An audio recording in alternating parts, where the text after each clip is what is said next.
To my fellow committee, could you please send the attendance link to the Zoom chat?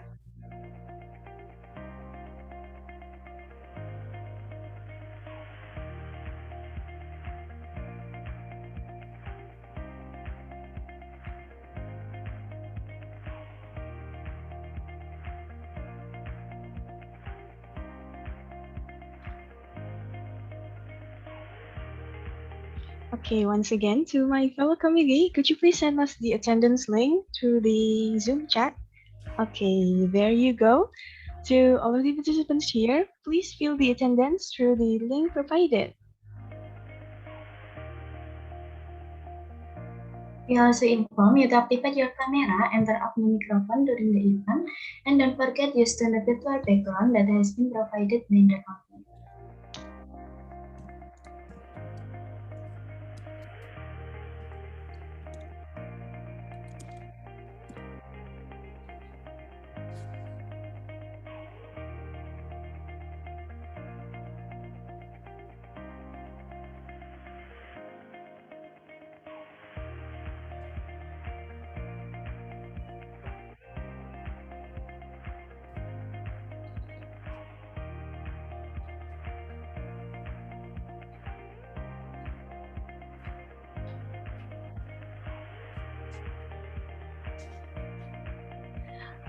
Okay, hey Zuha, good morning. How are you today?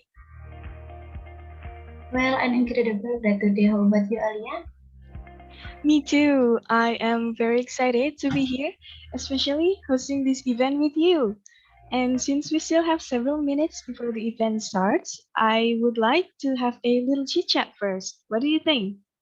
I think that's great. Why don't we ask on all the participants about their preparation for today's event?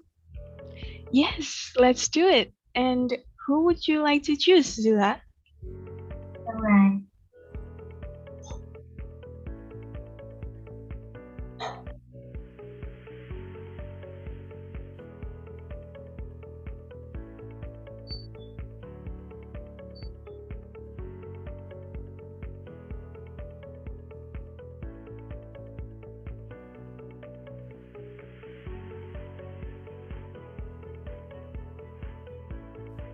To Vinidia, may I have little conversation with you?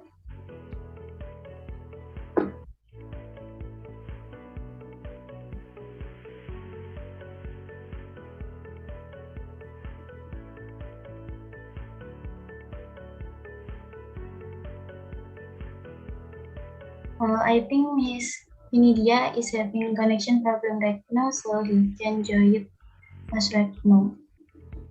Oh, what a pity. But it's okay because we will still have fun here. And I think I want to remind once again to all of the participants here to, if you don't have any connection problem, please turn on your camera and also put on the virtual background, which has been prepared by the committee.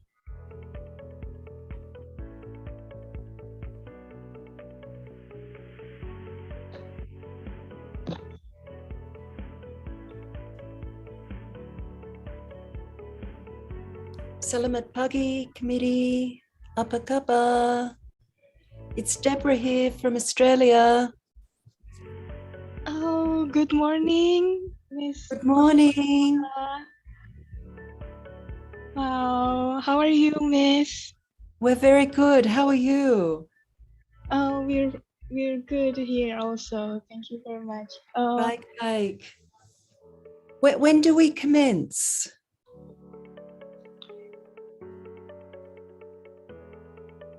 When are we due to start?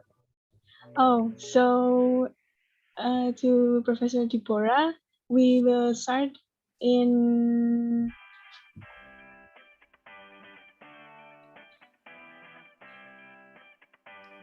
8 o'clock, Miss. 8 o'clock, so 30 more minutes? Yes. Thank you. I'll come back in 30 more minutes. Okay. Or would you like me to stay? Oh, it's actually it's okay if you want to leave. I will come back in 15 minutes. Oh, okay. I will go get ready and come in 15 minutes. Okay, Professor. Thank you. Yes, thank you very much. Okay, that was a warm opening from Professor Deborah. Wow, I am very excited to have Professor Deborah here. And wow, aren't you excited too, Zuha? Yay.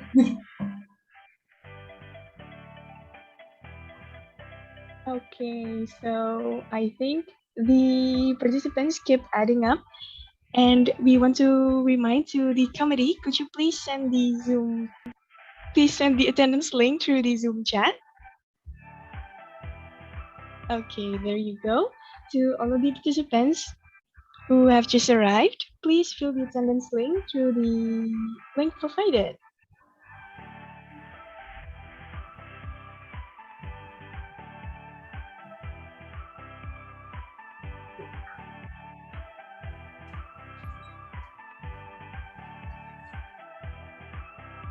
Okay, and we also informed you to activate your camera and turn off the microphone during the event. And also don't forget to use the virtual background that has been provided by the committee.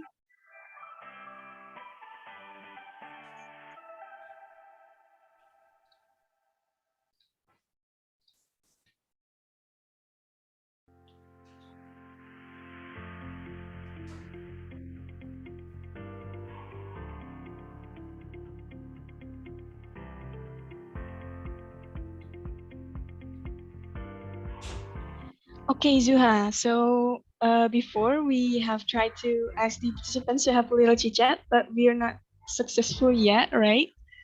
So I think I want to try it again. What do you think?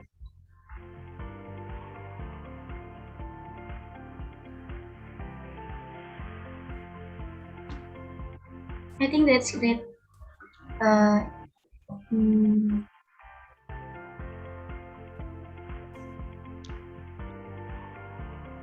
Okay, then. So let's just ask one of the participants here. Who would you like to choose, Zuha? okay, wait. Hmm,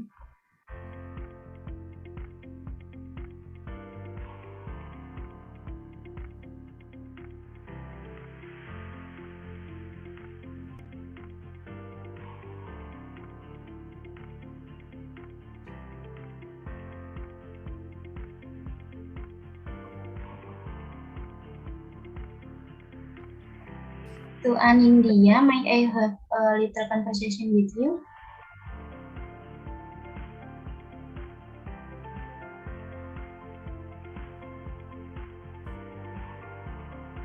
Okay, to Miss Anindia, could you join us here?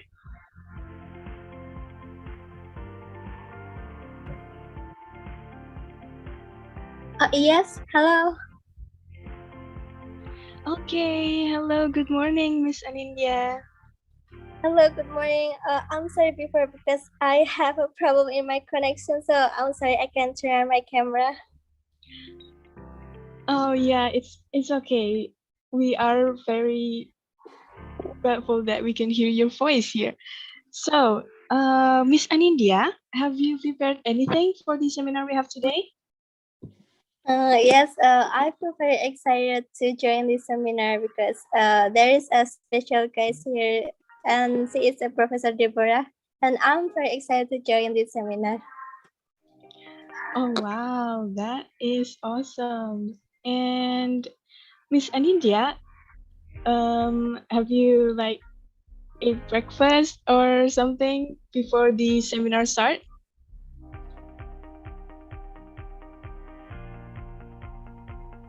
Actually, I don't take breakfast yet, but it's okay. Oh, okay. Then thank you, Miss Anindia, for this little chit chat. You may have your breakfast first, so you're not sleepy in the seminar. Okay. Okay, thank you very much. Thank you, Miss Anindia, for willing to have chit chat with us. Okay, Zuha, what do you think?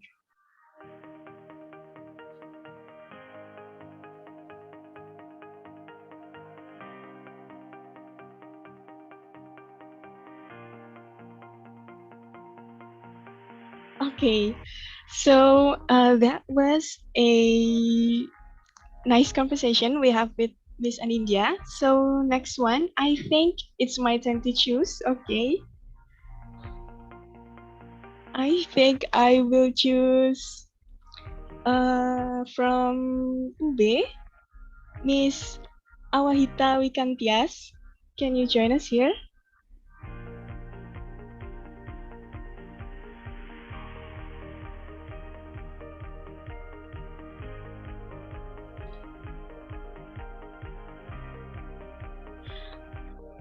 Oh, I think Miss Awahita is having a little connection problem, yeah, so she can join us now. But I am not giving up. I will keep trying to search our prey here. Wait.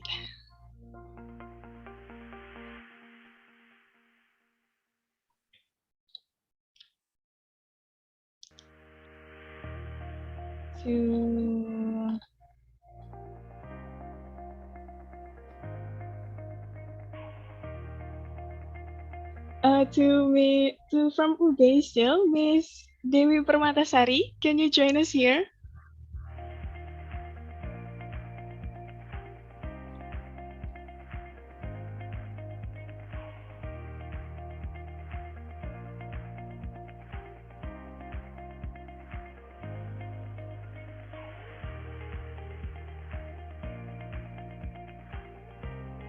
Okay, I think Miss Dewi Permatasari also have connection problem here. Wow. I think it's time for me to remind once again to all of the participants here. Please turn on your camera so we can see your face. And also don't forget to use the virtual background which has been provided by the committee. Okay, Zuha, I think that was an unsuccessful attempt of making conversation with the participants. I think I just want to have little chit chat with you, Laya. Alia, have you had breakfast? What did you eat? Okay, actually, I haven't had breakfast like Miss Anindya, and if I will have breakfast, I think I want some fried chicken, maybe. I really want fried chicken right now. Not gonna lie. Okay, I have had my breakfast. I ate pecel in this morning. Oh wow, that is delicious, and that is special food from where? From Blitar, right? In Jombang. Oh, in Jombang. So you are in Jombang right now? Yes. Wow, we are quite far because I am in Malang. Okay. Wow. Talking about breakfast, it actually made me a little bit hungry, but it's okay.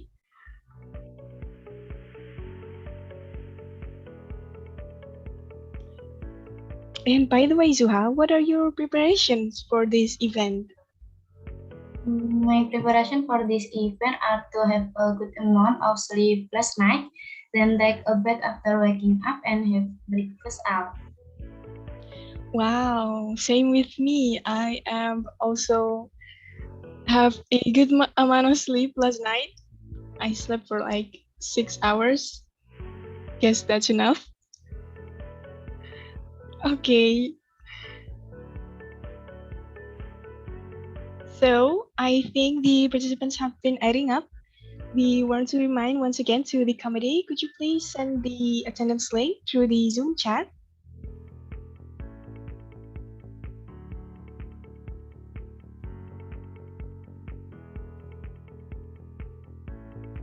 Okay, then there you go. To all of the participants here, don't forget to fill the attendance, yeah, through the link provided. And I want to remind once again to all of the participants here, if you don't have any problems in your camera, please activate your camera so we can see your face. We're excited. And don't forget to use the virtual background of Medical Fiesta that has been provided by the committee. Okay then, Zuha, I think I am still not giving up to ask the participants here. Zuha, would you like to choose once again? Okay, wait.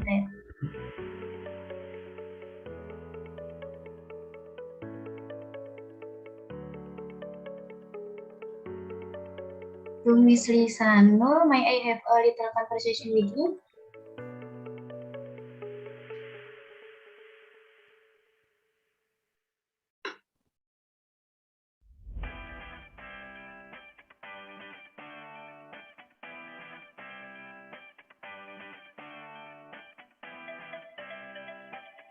I think Miss Lisano is having connection problem right now, so you can join now.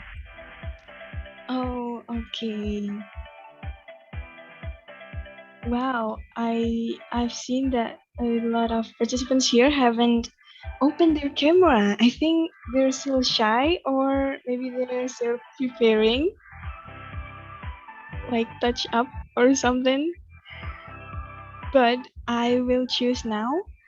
I think to Miss from UB, Miss Rifka Kamalia Afifah. Could you join us here?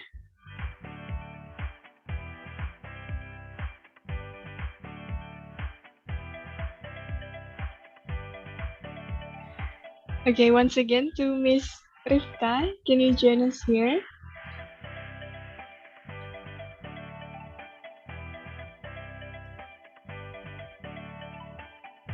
Okay, I think Miss Rifka is also having problems, yeah, to connect to the voice here.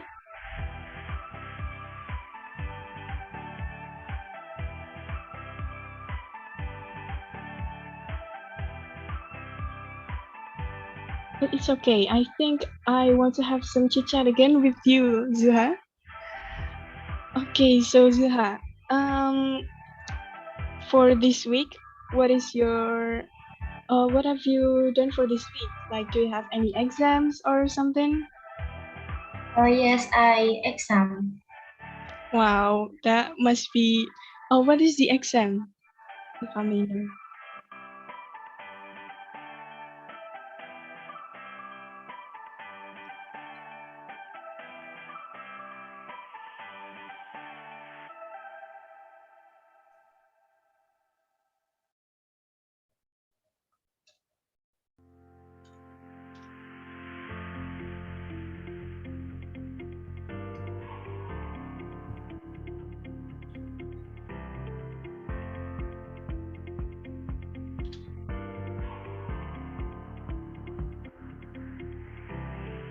Oh, okay, I exam skill.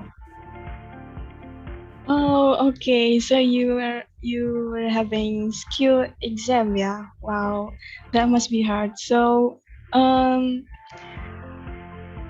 what do you think about the seminar? Isn't it refreshing after the exam you had?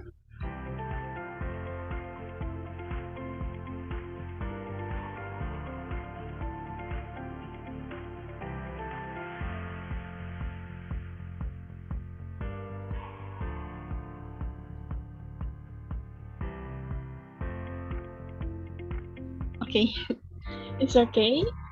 And I think I want to ask the participants here once again to please turn on your camera so we can see your face, and then also please use the virtual background that has been provided by our committee.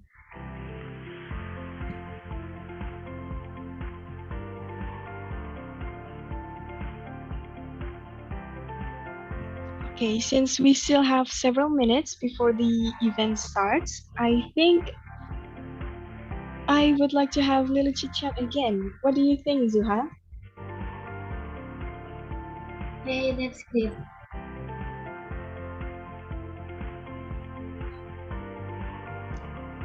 Okay then, Let's just choose the participants. Who would you like to choose, Zuha?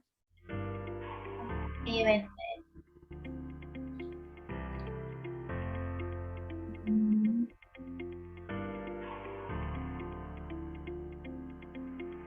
To Miss Jihan, may I have a little conversation with you?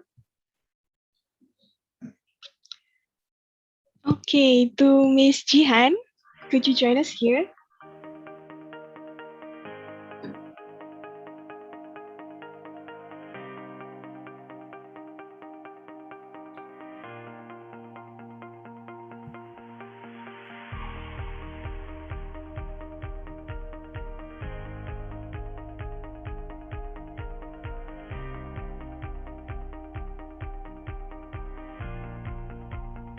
Okay, once again, to Miss Jihan, could you join us here?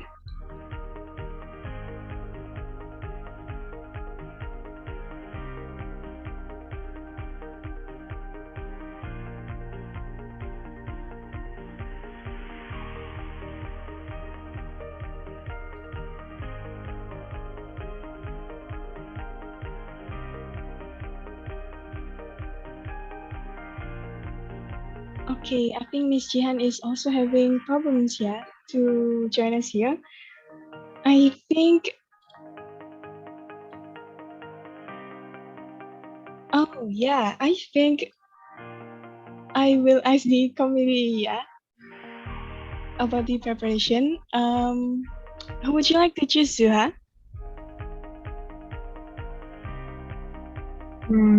To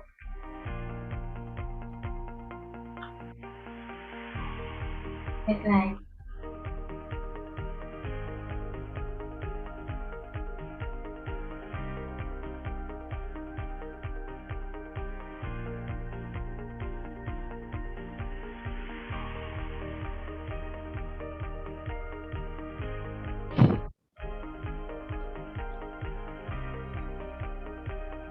Could you please say it again, Zuha? I can hear you.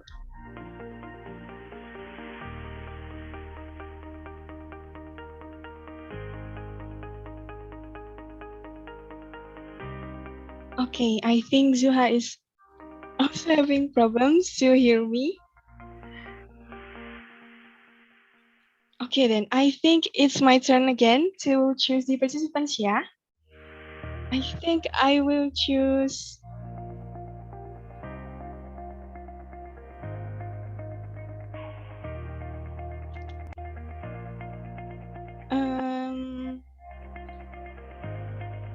I think I will choose Mr.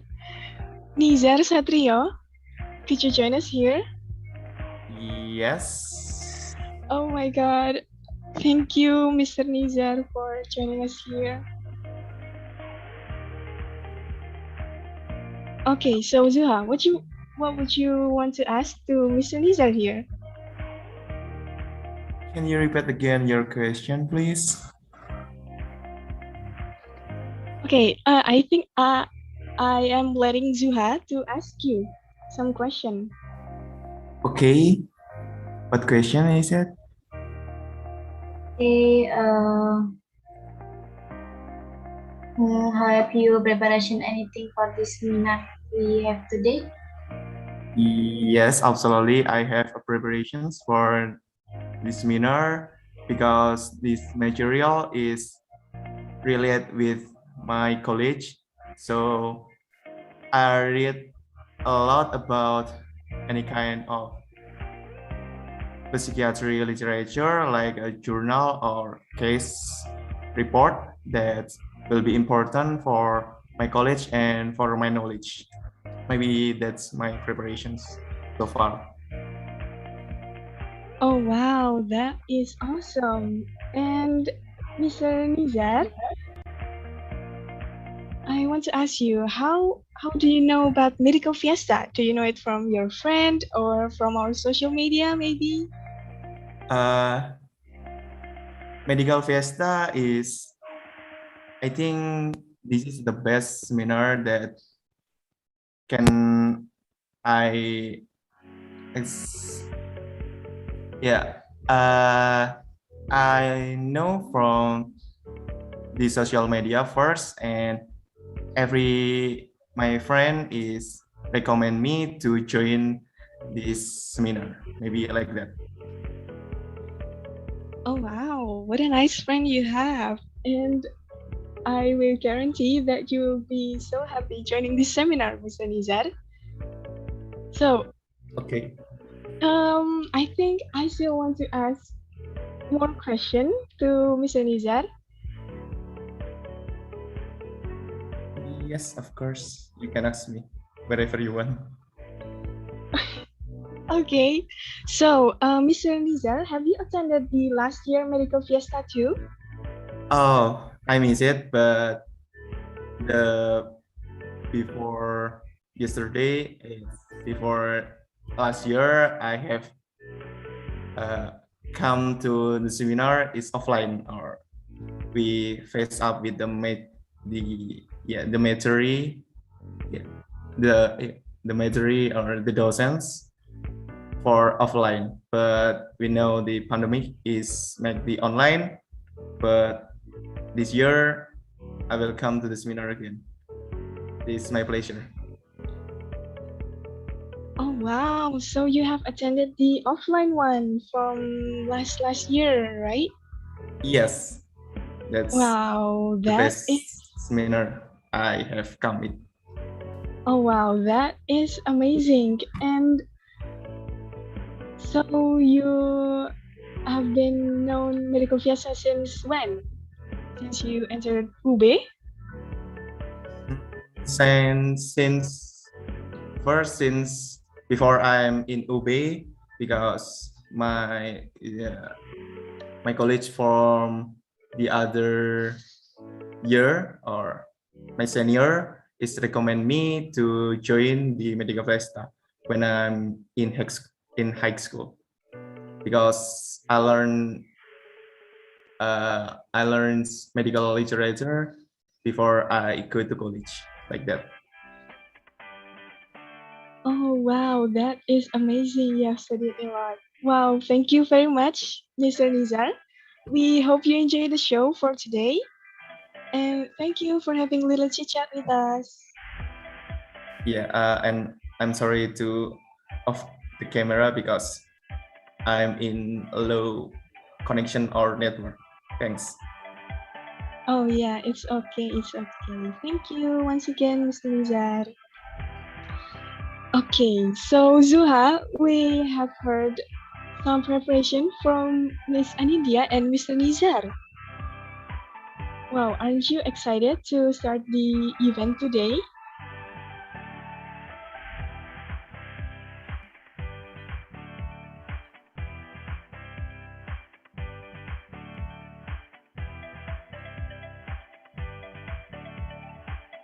Okay, I think Zuha haven't heard me.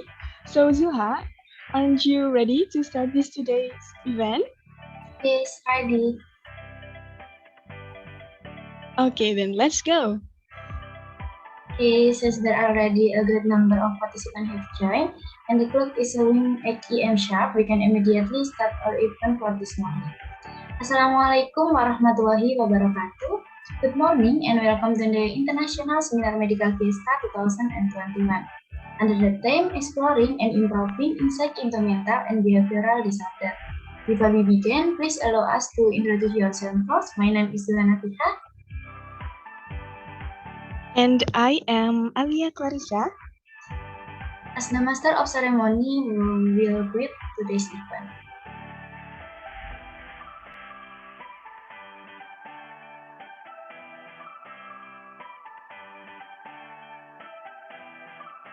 Okay, and we would like to welcome the Honorable Dean of Medical Faculty, Brawijaya University, Dr. Wisnu Baryanto, Master in Science Medicine, Pediatric Subspecialist, and also the honorable speakers of today's seminar. We have Professor Deborah Turnbull, PhD, and Dr. Hazli bin Zakaria, Masters in Medicine, and also Dr. Zuhrotun Ulya, Psychiatric Specialty, Master in Law.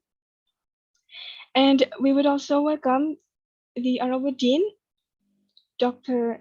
Eriko Prawasti Ningtyas, Specialist Forensic, and also the Honorable Moderator from Medical Faculty of Brawijaya University, Mrs. Mergi Gayatri, Bachelor of Applied Science, Masters in Science, and also to all of our beloved participants of the International Seminar Medical Fiesta 2021. Before we continue main session, let us start by praying first. So, the event that we will hold on today hopefully runs well without any obstacles. Pray according to each religion and belief begins.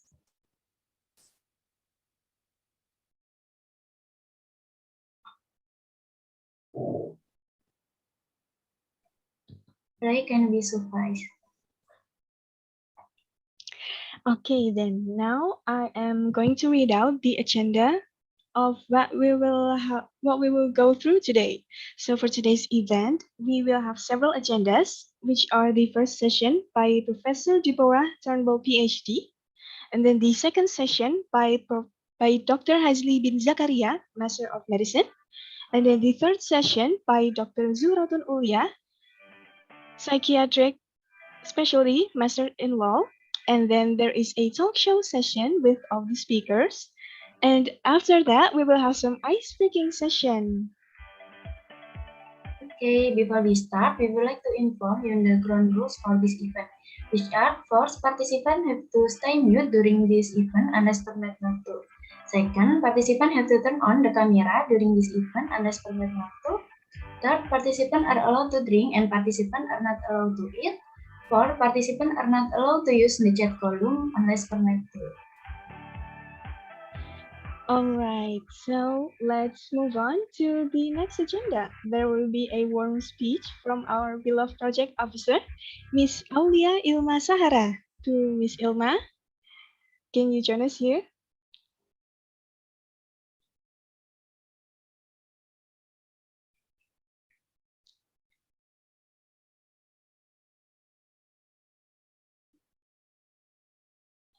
Okay, of course. Can you hear me? Okay, then, Miss Ilma, the screen is yours. Thank you.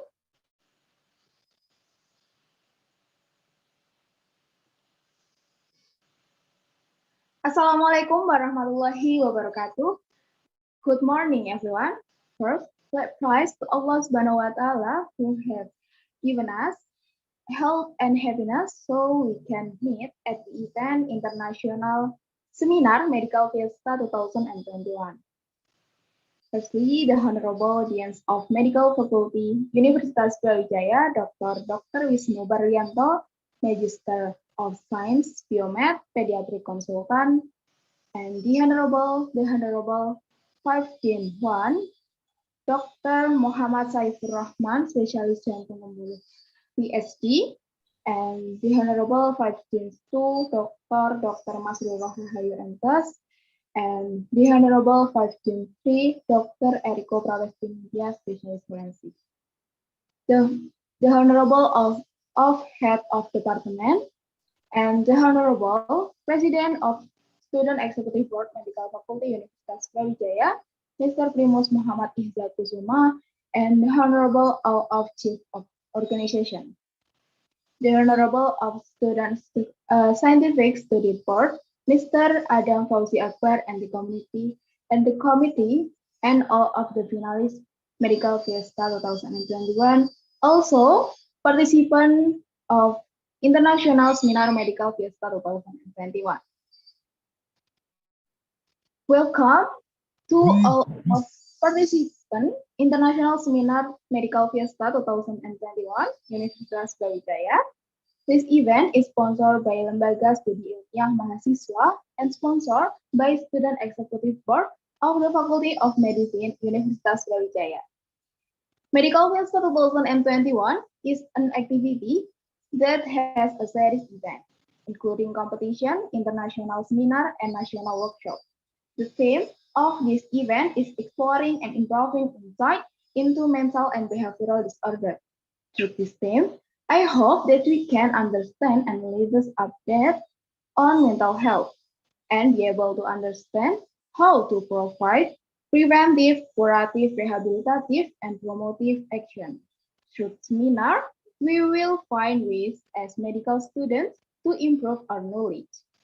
On behalf of the committee, I apologize if this event is not perfect or there are things that are intentional or unintentional. Enjoy and hopefully from International Seminar Medical Fiesta 2021 can provide knowledge, experience, and happiness to all of you. That's enough for me. Thank you for your attention. Wassalamualaikum warahmatullahi wabarakatuh. Waalaikumsalam warahmatullahi wabarakatuh. Thank you very much, Miss Ilma, for your opening speech for today's event.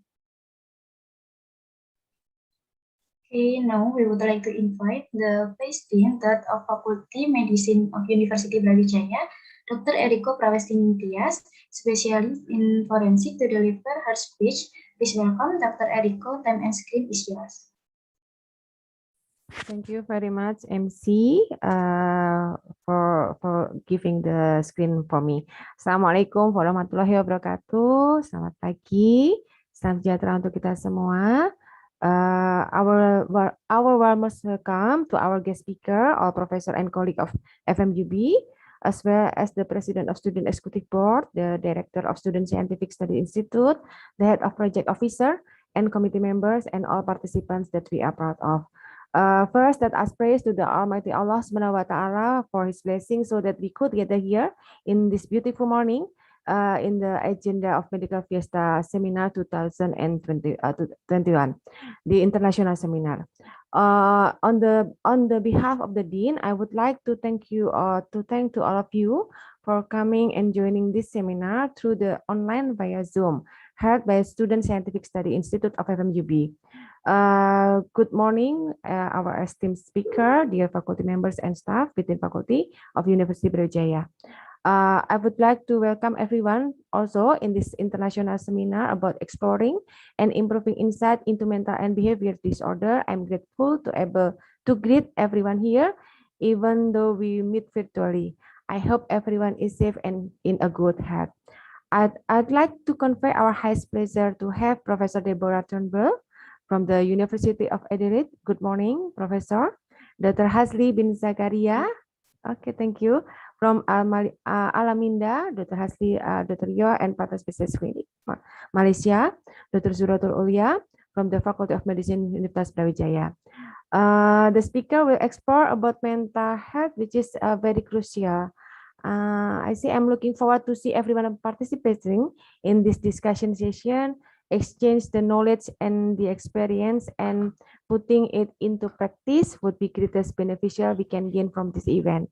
I'd also like to show my appreciation to all the committee who work very hard to arranging this event. And lastly, I pray that this event would be enjoyable for all participants until the end.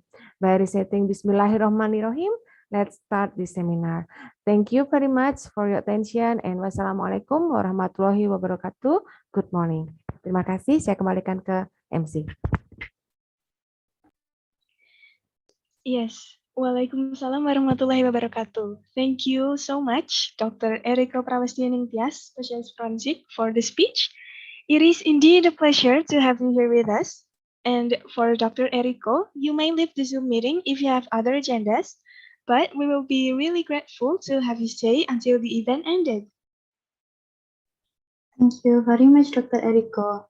Now we will start our session very soon, but before that, I would like to explain the Q&A mechanism first.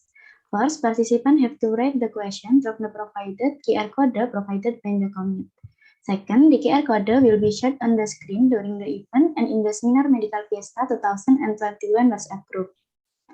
Third, committee will also share a link for participants who cannot use the QR code.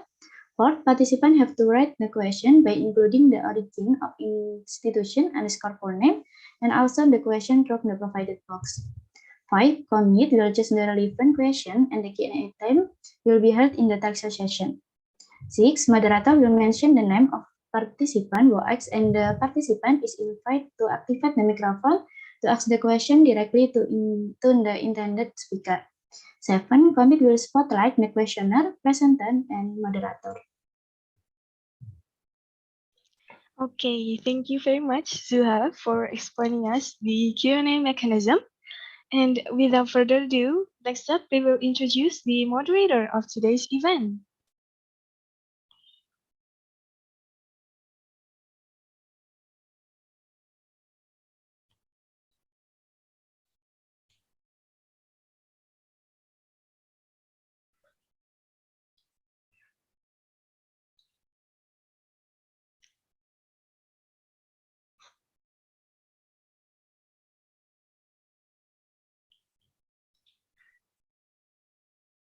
Okay, so our moderator have attended a lot of conference in which she delivered an oral presentation in the 7th International Conference on Public Health in 2021. Next up.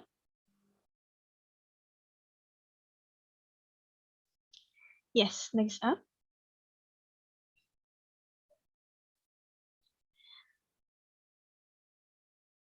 Wow, as you can see, our moderator have a lot of achievement. And our moderator also have wrote a lot of research and grants. One of them is in 2021, Pregnancy Outcomes of COVID-19, grants PNBP, Faculty of Medicine UB. So without further ado, please welcome our moderator, Mrs. Mergi Gayatri. How are you today, Miss? Hi, I'm fine, thank you. Okay, and before I leave it up to Mrs. Mergi, I want to remind to all the participants, don't forget to take screenshots while the seminar session is starting. So because it will be uploaded on the return attendance, okay?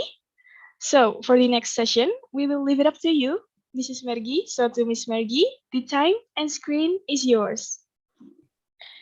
Okay, Assalamualaikum warahmatullahi wabarakatuh. Good morning. My name is Mergi, the moderator of today's international seminar. It's such an honor to be a part of this event indeed.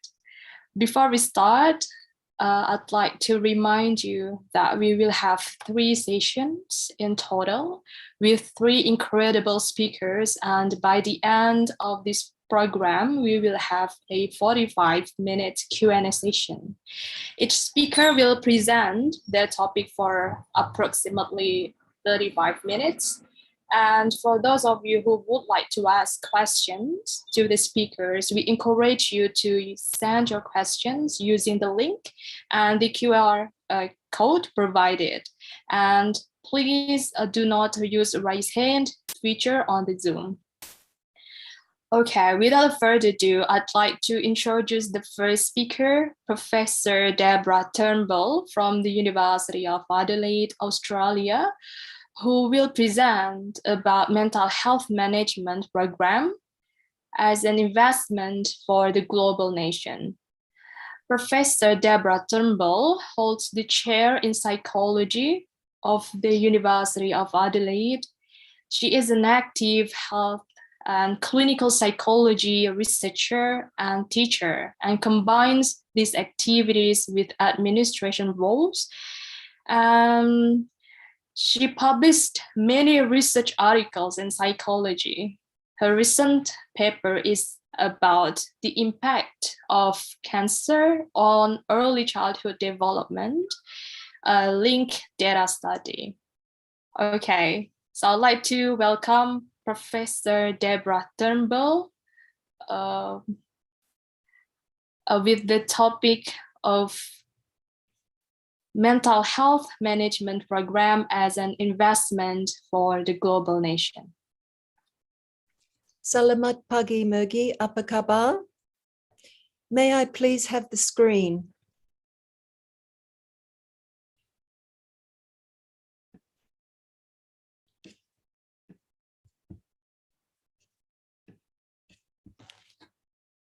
Selamat pagi. I'm honored this morning to be speaking with you. Mergi, could you please confirm that you can see my slides? Yes. Thank you so much. Thank you so much. Well, I'm honored to be asked this morning to be speaking with you. My name is Professor Deborah Turnbull, and I'm from the School of Psychology at the University of Adelaide.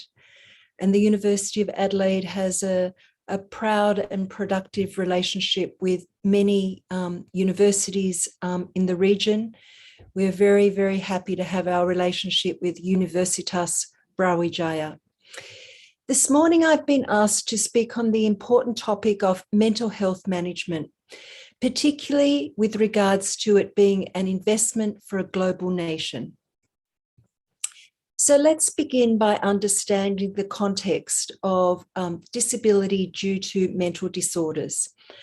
And the most recent data, very high quality data from the Global Burden of Disease study published just this year, continues to show us that disability due to mental disorders continues to increase. Disability due to mental disorders is present across all ages.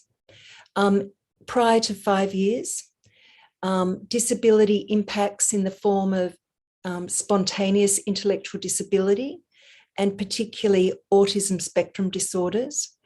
And disability continues into the older ages in the form of depressive disorders and anxiety disorders in particular, and also more complex conditions such as schizophrenia. Now, disability differs with age and with sex, but what we do know at the same time is that it increases steadily during childhood and adolescence. And critically, it peaks between 25 and 34 years. And this is one issue that I'd like to reinforce in my talk today, because I think that that has got significant implications about where we invest for improving global outcomes. And then disability due to mental disorders decreases steadily into the older ages.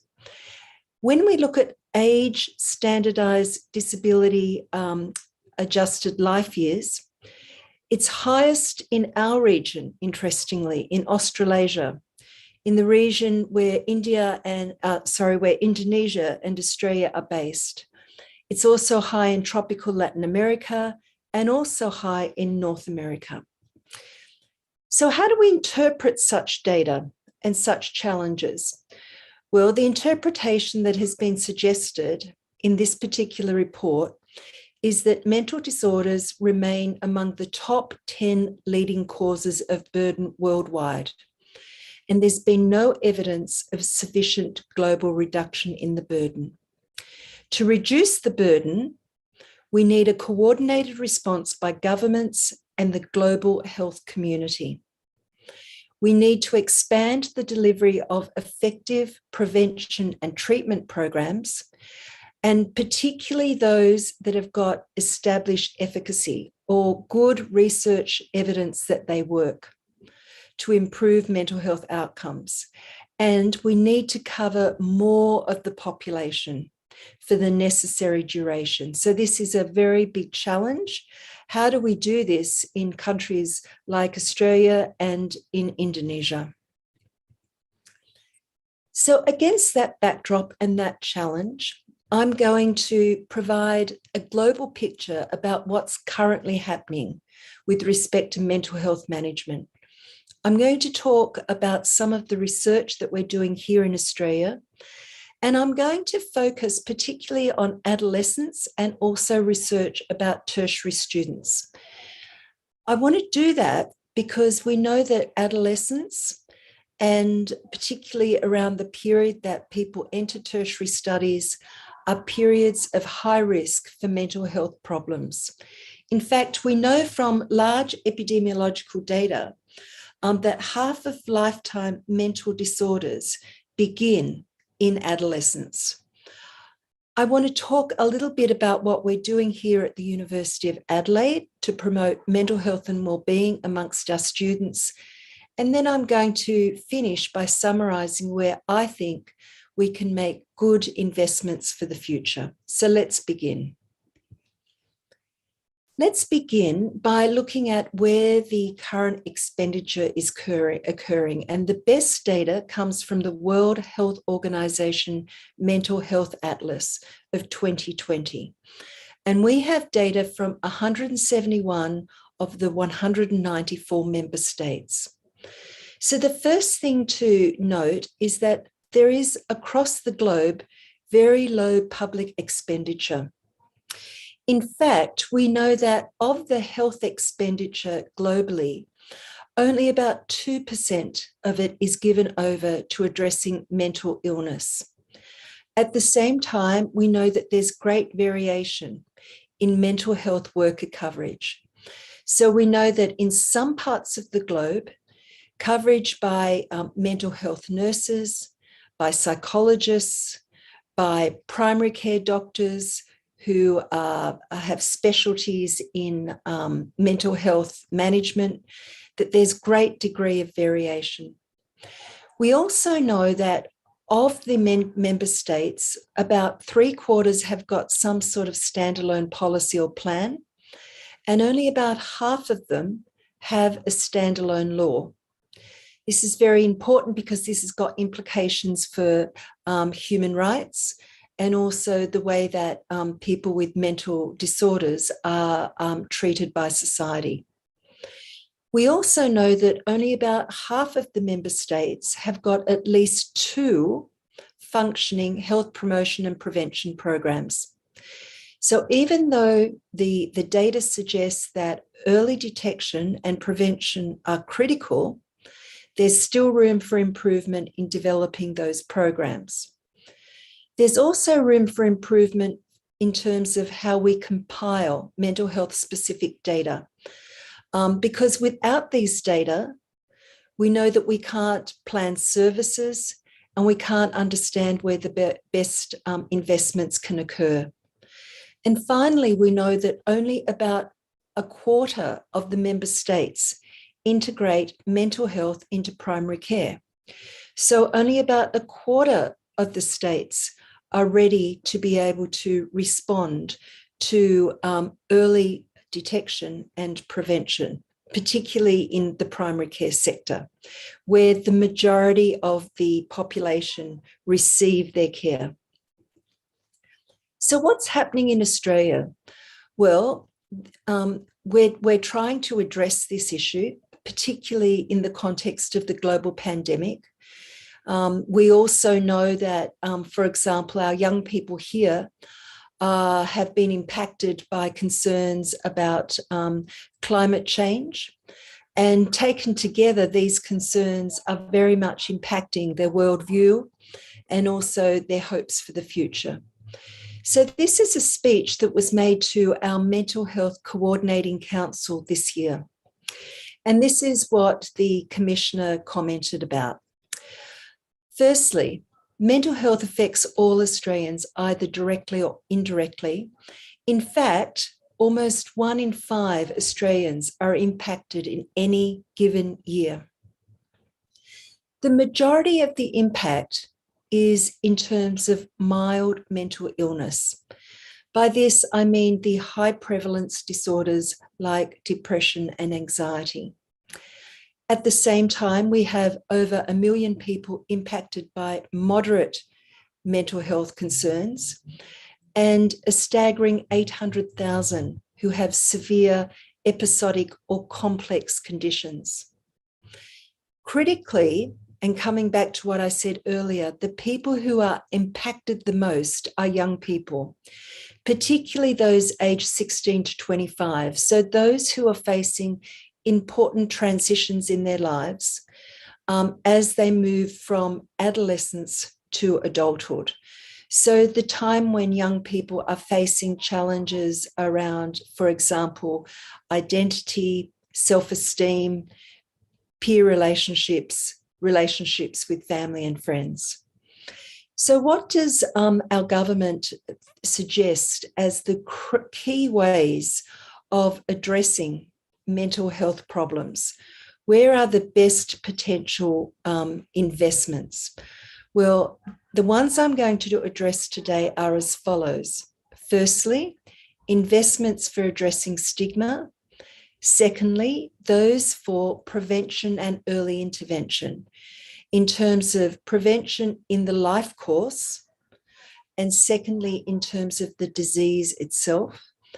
And then I'm going to talk about how we can develop services that go beyond the health system.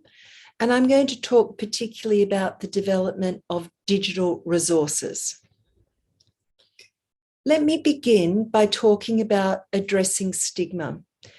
And it's been recommended in Australia that we develop a national stigma reduction campaign. So what does the evidence tell us about what we're currently doing? So this is a paper that was published just this year by Dr. Amy Morgan, who is one of the Australian researchers looking at the issue of stigma in Australia. And she did a review with her colleagues of the initiatives that currently exist to reduce stigma. These initiatives could be face-to-face, they could be through large public health initiatives, or they might be digital initiatives. She reviewed 61 different initiatives that aim to reduce stigma towards people with complex mental illnesses. So, for example, those who are impacted by conditions such as schizophrenia, bipolar disorder, for example. And she found that even though there were relatively large numbers of such initiatives, there was still a lot that could be learnt. For example, she found that not all of the initiatives had good evidence about their impact. So not all of them had been evaluated to a high level. She also found at the same time positively that many of the initiatives had been developed with the consumers in mind. So they had been co-designed with people with complex mental illnesses. So there's still a great need to be done, but we're making small inroads. Secondly, let's look at how to prevent and how to do early detection. And I'm going to share with you some examples of our research. This is research that's been conducted with young people in high schools, for example, and young people aged largely between about 10 and 18 years of age. So this is the first paper that I would like to share with you. It's just been published in the last month or so. It's a piece of research that was led by Nicole Tape, who is one of our students here at the university. And what Nicole did was take a study of over 300 young people aged 13 to 18. And what she was wanting to do was understand the relationships between psychological well-being and ill-being on their academic performance. So what she did was she surveyed the young people at the beginning of the year, and she followed them up over time.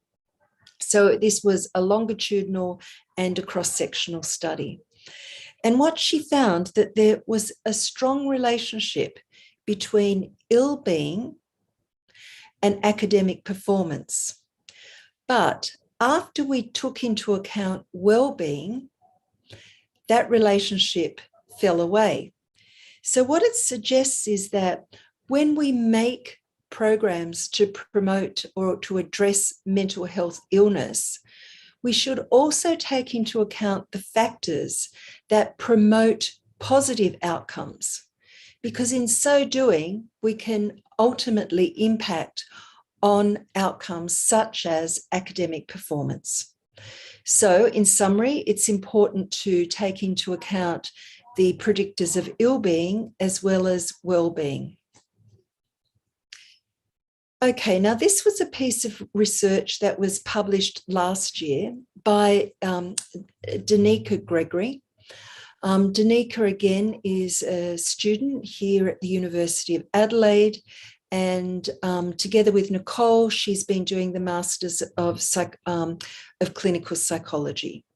Now, this was a piece of work which looked at over 3,000 students. And what we did was we took data at 4 annual time points, and we were able to identify the important things that predicted, or the important factors that predicted whether young people had a prevailing and long-term depressed mood. So the extent to which they had a depressed mood over 4 years. And we found that the trajectories were different for the boys and the girls.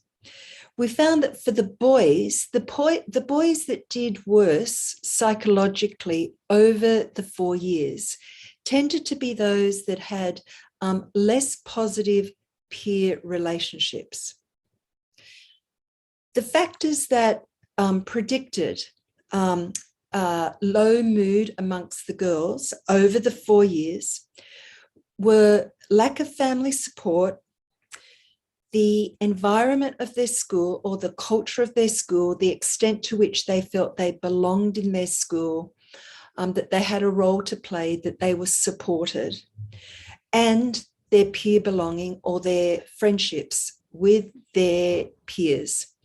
These were the things that promoted a depressed mood amongst the girls. So the second take-home message is that we think that social support has got a very important role to play in buffering young people against the impact of mental illness. But any programs we develop might take into account differences in gender. Now, this is the last piece of work that I want to share to you with you. Again, this was work that was published just this year. And this was made by my PhD student, Sarah Halliday. And this was a very large systematic review of early adolescence, so in the period of about 10 years of age or so. And we collated the data from 28 studies. And what we found was that bullying, victimization in early adolescence had quite profound impacts, both immediately as well as up to 8 years later, on psychological and academic outcomes. So the students who had been bullied tended to be more at risk for common disorders such as depression and anxiety. They had poorer peer relationships, and importantly, it also impacted on their school performance. So this is the third take-home message, and I think it underlines the importance of early intervention to offset the kinds of experiences that make young people vulnerable to mental health illness. Okay, so let's now proceed to understanding the kinds of services that we can put in place beyond the health system. And I'm going to talk about digital interventions. And I'm going to talk about those for high prevalence disorders, particularly anxiety and depression. Now, there's very good systematic review evidence for the efficacy of such interventions. For example, this is a good systematic review by Carl Bring and their colleagues published in the last 2 years that shows that these kinds of interventions can lead to improvements in health outcomes. And oftentimes they can be as effective as face-to-face delivery. So why are the integration of such interventions potentially important? Well, if we want to cover the whole population, so if we really want to make an impact on mental health at scale, we need to make sure that our interventions are affordable, that they're of high quality, that they have continuous coverage and contact coverage, so we can actually reach out and respond to demand. They need to be highly available and accessible. And also, they need to be produced in a way where we're accountable. We're accountable to the taxpayer and to the population who are funding initiatives by the government. So it's proposed that digital interventions can fill the gap. They can fill the gap that currently exists, taking into account that we know, at least in countries like Australia, over half of people who suffer from a mental disorder, over half of them do not get any help at all. So this is an example of a recent digital tool, and this was developed by Dr. Kate Gunn alongside our research group. And this is a digital tool delivered online, and it's called iFarmWell. So it's an online toolkit to help farmers cope with life challenges. It's developed on the principles of acceptance commitment therapy, and it targets farmers because we know from our research that farmers are exposed to very specific stresses. The farmers in Australia, for example, have been impacted by drought over extended periods of time, which has really impacted their ability to be able to control their circumstances. We know that farmers have oftentimes very different mindsets to other parts of the population. They tend to be very highly self-reliant people. They're very stoic, and oftentimes they can be quite reluctant to reach out for help because they think that they should be able to deal with their concerns by themselves. So I would encourage you, if you're interested in considering the development of digital tools, that you might have a look at this one. It's available online and it's free to everyone. Now, this particular tool was developed by good research evidence, and here is an example of this evidence that was published just this year in the Journal of Rural Studies. And this particular study outlines the kinds of qualitative research that we did with farmers, so that on the basis of principles of co-design, qualitative research, finding out from farmers, in this instance, 18 farmers engaged in sheep farming, grain farming, and also cattle farming, to find out, amongst other things, about their preferred aesthetics for the website and the preferred language. By doing this, we were able to develop a website that took into account and optimized opportunities for engagement and promotion. Now, let me speak very briefly about the kinds of challenges that you might face going forward if you aim to promote the use of digital tools. Now, these are sentiments from one of our leading psychologists in the area, Professor Helena Christensen from our Australian National University, from a paper published in 2011. And she argued that many doctors have got concerns about the use of digital tools, but indeed there's no evidence that these concerns are warranted. So there's no evidence, for example, that encouraging people to use digital tools discourage them from other forms of help seeking. And there's no evidence that it leads to people to self-diagnose in a way that might be inaccurate or lead to inappropriate treatment. So in summary, digital tools are a great way to get help for people beyond the health service. They can reach people who could otherwise not be reached, so we can improve coverage. And importantly, there's no real evidence that they lead to negative outcomes such as discouraging other forms of help seeking. So I'm going to finish here by speaking briefly about what we're doing here at the University of Adelaide to invest in mental health and wellbeing. And this is our student mental health and wellbeing strategy that takes us to 2024. And the reason we've developed this wellbeing strategy is that our students have been very impacted by COVID and by other concerns.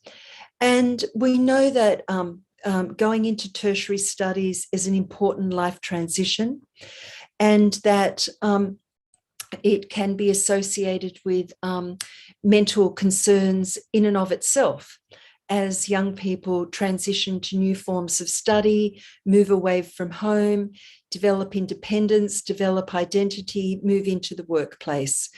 So we know also from the research that we've conducted at the University of Adelaide that oftentimes our tertiary students are at elevated risk for mental health and wellbeing disorders. So we have a strategy which we've just developed, and these are the kinds of action areas that we are working on here at the University of Adelaide. So we're working to improve our university culture to create a safe, supportive and respectful culture. We're trying to foster flexible learning environments. We're trying to build community awareness amongst our academic staff, for example, about how to reduce stigma and how to teach students in an inclusive way. We're trying to build capacity by developing a community with improved mental health literacy. We have mental health champions, for example, that are building to develop more strategies.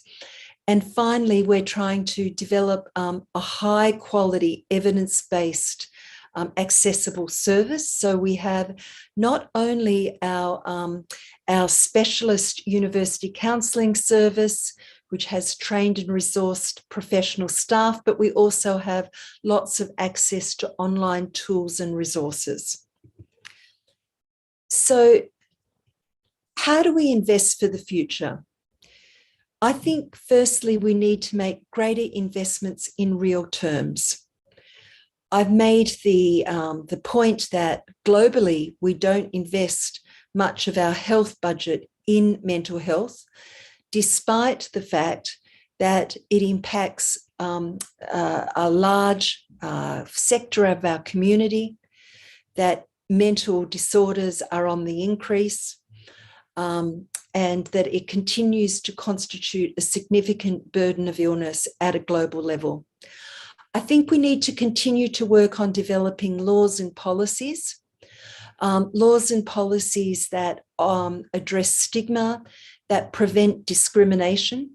We know that discrimination leads to isolation of people and leads to them being treated in ways that are unfair. We need to critically invest in prevention and early detection, and we need to focus on young people. We know that from the data that the majority, in fact, over half of conditions first present in young people. So if we can address health and well-being in young people, we are making a good investment for the future. And finally, we need to move beyond the health sector. We need to get better coverage, given that we know that over, depending on where we are, over half of people who are impacted by mental health disorders don't get help. And we know that there's excellent, high quality, systematic review evidence for the existence or the efficacy of digital tools. And secondly, that whilst there may be concerns about digital tools, in fact, they seem to have no unforeseen consequences, whilst at the same time improving people's mental health literacy as well as their mental health outcomes. So thank you so much for your attention, Terima kasih. And I would like to now hand back to Miss Gayatri. All right. Thank you very much, Professor Deborah Turnbull. We knew that from her, many evidence show that many people's mental health were affected, especially among young people. Therefore, affordable, accessible, high quality intervention is needed. Okay, thank you very much, Professor Deborah. All right, now we are in the second session, management strategies improving health to fight COVID-19, which will be delivered by Dr. Hazli bin Zakaria. Dr. Hazli bin Zakaria is a consultant psychiatrist and clinical director at Alaminda, Dr. Hazli, Dr. Yeoh, and Partners Specialist Clinic, Malaysia. He is a member of various organizations, and in the last page of his resume, we can know that he received numerous awards. The recent is second place in 80th Congress of Asian Society for Child and Adolescent Psychiatry and Allied Profession, and 90th Malaysia Conference of Psychological Medicine. Okay, please welcome Dr. Hazli bin Zakaria.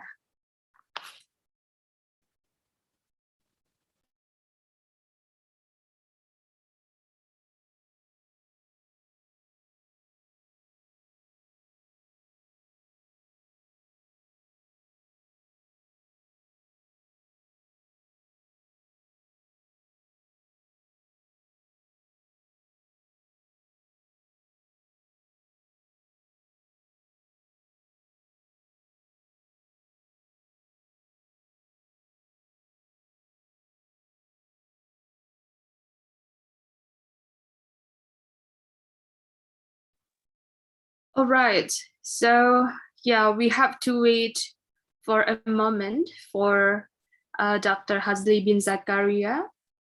Oh, okay.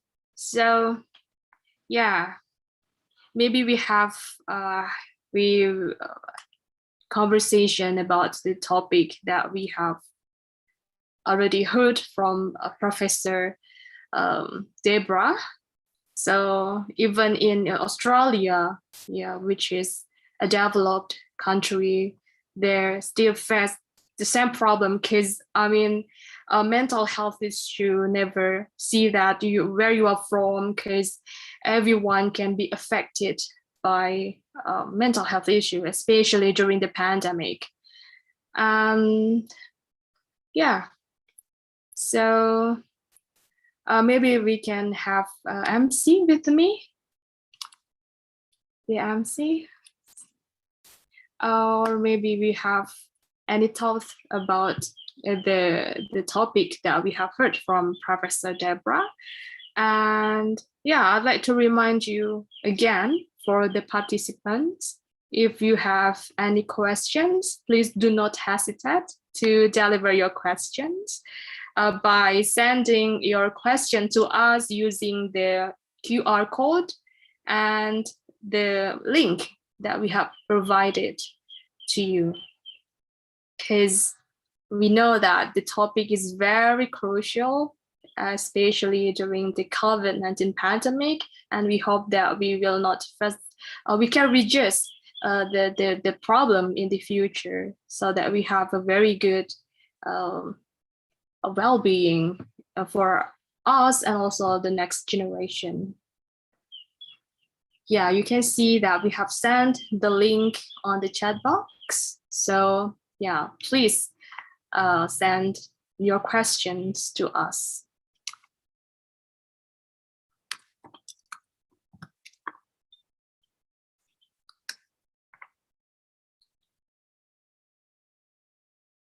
Yeah, we are still waiting for our second speaker, Dr. Hazli bin Zakaria. Is still trying to join us.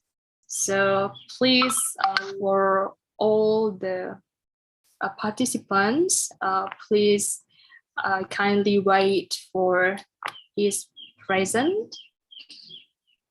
The second session will be also very interested because we have the topic about management strategies, improving mental health to fight COVID-19 pandemic. Yeah, we can deny that COVID-19 remains an issue, especially for us in Indonesia, so that we can learn from our so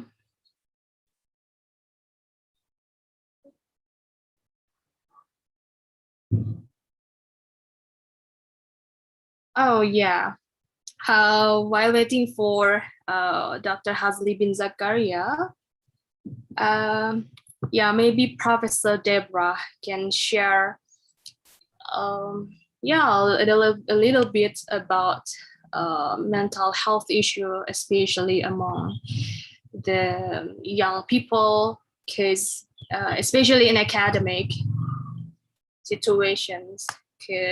Because actually they have many problems, many issues, not only mental health during their education process, they also have the problem. So what do you think about it, Professor Deborah? Hi, Mergi. It's great to chat with you while we have this opportunity. And I would be very keen to hear from some of the participants as well. So here in Australia, we're finding that our young people have been very impacted by the COVID pandemic. In fact, in my class last year, I had a class of 40 students and all of them lost their jobs, which meant that many of them had to move back home. And we also had many of our international students who were stuck here and weren't able to return home. And so the university started an emergency fund to try and support them during the pandemic. We had our students who also have a lot of problems because they were unable to easily access their digital platforms to continue in their studies. You know, we have students who live a long way from the university and live in places where there's very little internet access. So, for example, when I was conducting my classes online, students, their access was dropping in or out, or they had to just participate online using their telephones, so they couldn't see very much. We had to make lots and lots of adjustments here at the University of Adelaide to give people extensions and special considerations. And interestingly, Mergi, and I would welcome your views about this, but we found by making these adjustments and giving people more time to do their studies, that in fact the average marks tended to improve. So we found that even though the students were affected a great deal by the pandemic, by losing their jobs and having real disruptions in their studies, they tended to be able to eventually do quite well. Have you seen similar things in Indonesia? Yes, actually, we haven't had the study in this, but this is very interesting because especially I heard from you that international students, I'm sure that they have more burden during the pandemic because they cannot go home during the hot situations. So yeah, what I heard that from my students, especially, they actually have they reported that they are stressed because they have to study from afar using online because we are not used to it. Yes. Yes, especially for the lab-based study. Yeah, because we are midwives, doctors, so that we have to really you practice directly, so it's very difficult to do it online. So yeah, maybe we can talk further in the Q&A session later. Thank you very much, Deb, for bringing up this topic, because this is very, very important, especially for us who work in the academic settings. Terima kasih. Yeah, okay. Thank you very much. Please kindly wait for it until the end of the sessions, because we will have Q&A session as well with Professor Deborah. Okay, thank you very much for Professor Deborah for bringing up the interesting topic for today's seminar. All right, and I saw that we are already having a Dr. Hazli bin Zakaria. Hello, Dr. Hazli. Hello, hi, how are you? Hi, how are you? So thank you for joining us. We are very happy to have you here. So again, I'd like to introduce the audience to Dr. Hazli. She is a consultant psychiatrist and clinical director at Alaminda, Dr. Hazli, Dr. Yeoh and Partners Specialist Clinic in Malaysia. And yeah, I already told you that he received numerous awards. And so without further ado, please welcome Dr. Hazli bin Zakaria. Thank you. Thank you, Ms. Chairperson. Thank you for the Secretariat for the invitation. So it's an honor for me to be here to this medical fiesta. So let me start share the screen here.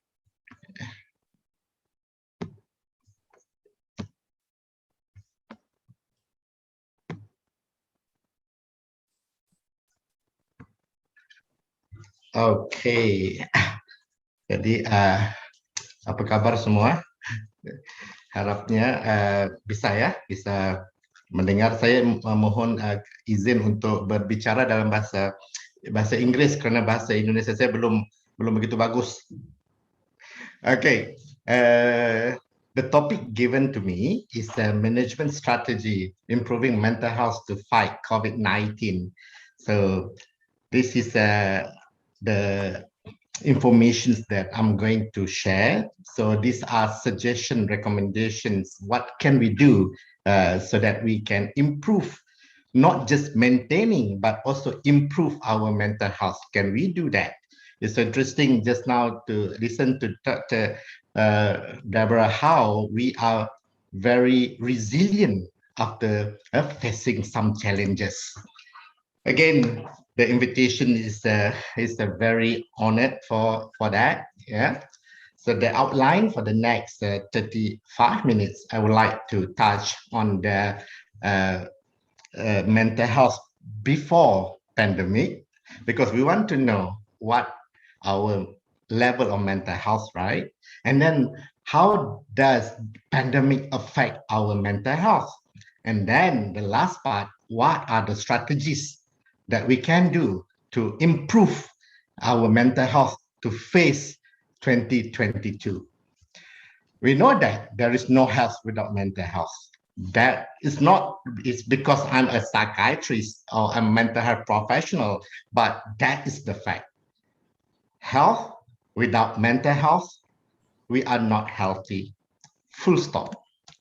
So what is mental health? According to WHO, mental health is a state of well-being in which an individual realizes his or her own abilities, can cope with the normal stress of life, can work productively, and is able to make a contribution to his or her community. So mental health, like physical and other domain of health, is not just the absence of the illness or disease. The important for us to maintain our well-being, including especially our mental health. And how I understand these definitions, yeah. So this is again, this what the core of that definition earlier. For me, there are three things to see whether we are mentally healthy or not. First criteria is when we feel good about ourselves. How many of us feel good about ourselves? We don't need to put any cream to make us fairer, whiter. You know that how Asians prefer their skin to be fair, not dark. And if you have to do that, you don't feel good about yourself. How many of us don't feel good when we don't have many likes in our social media? So, and then the second criteria to know whether we are mentally healthy or not, whether people around us are comfortable with us or not.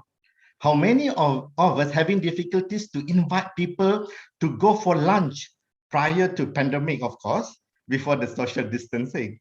But yeah, after a while, you saw that they post in the social media that they went out with other people. So the second criteria, if people around us not comfortable with us, we are not mentally healthy also.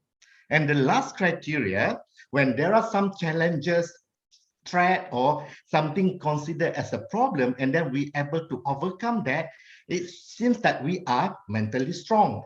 That's how we usually use as the criteria whether we are mentally fit or mentally healthy. But there are three criteria, right? The first one, you feel good, but not too much. Otherwise, you have to see a psychiatrist or mental health professional as well if you are feel so good about yourself. And people around you and your ability to cope and also to contribute. And how many of us being in this situation when you are not sure whether you are safe enough to stay still, stay on the table, or it can just fall down at any time. This is a mental state. It's okay for us to be in this state once in a while, and also not for long. But how long we were in this pandemic already? How long we were in this state? That is something that compromised our mental fitness.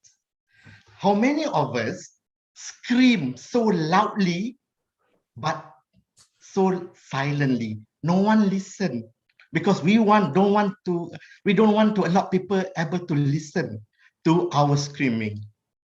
So many of us having this situation. But the funny thing is, what happened when someone asks us, how are you? Kamu gimana? Apa kabar? And then even after we scream so loudly, when someone asks us, how are you? What will be the answer? I'm okay, fine, bye-bye aja. So, what makes us not telling the truth? We are not comfortable to share about our internal process, internal self, including emotion. We are not too bad when talking about thinking, but when talking about feeling, when someone asks, how do you feel? Kamu rasa apa? Apa? Selalunya kita tidak memberikan yang sebenarnya ya. Kenapa itu? Even when we are too suffocated, when people ask us, how are you? How do you feel? The answer is always okay. Even this man also, what if asked, what will the answer is okay too. But the fact that our emotions fluctuated every single day, during the week, and then we have a different emotion. Unfortunately, when people ask us about our feeling, our emotion, we don't tell the truth. When talking about mental health again, we are not talking about mental health problems as yet, mental illness as yet. Mental health is in a continuum, is in a spectrum. At certain part of the time, we could be excellent, our mental health condition, or we are a bit unsettled, struggling, and some of us may be in crisis. And that it's important for us to differentiate between poor mental health and mental illness. Kesihatan mental yang tidak sihat berbeda dengan penyakit mental.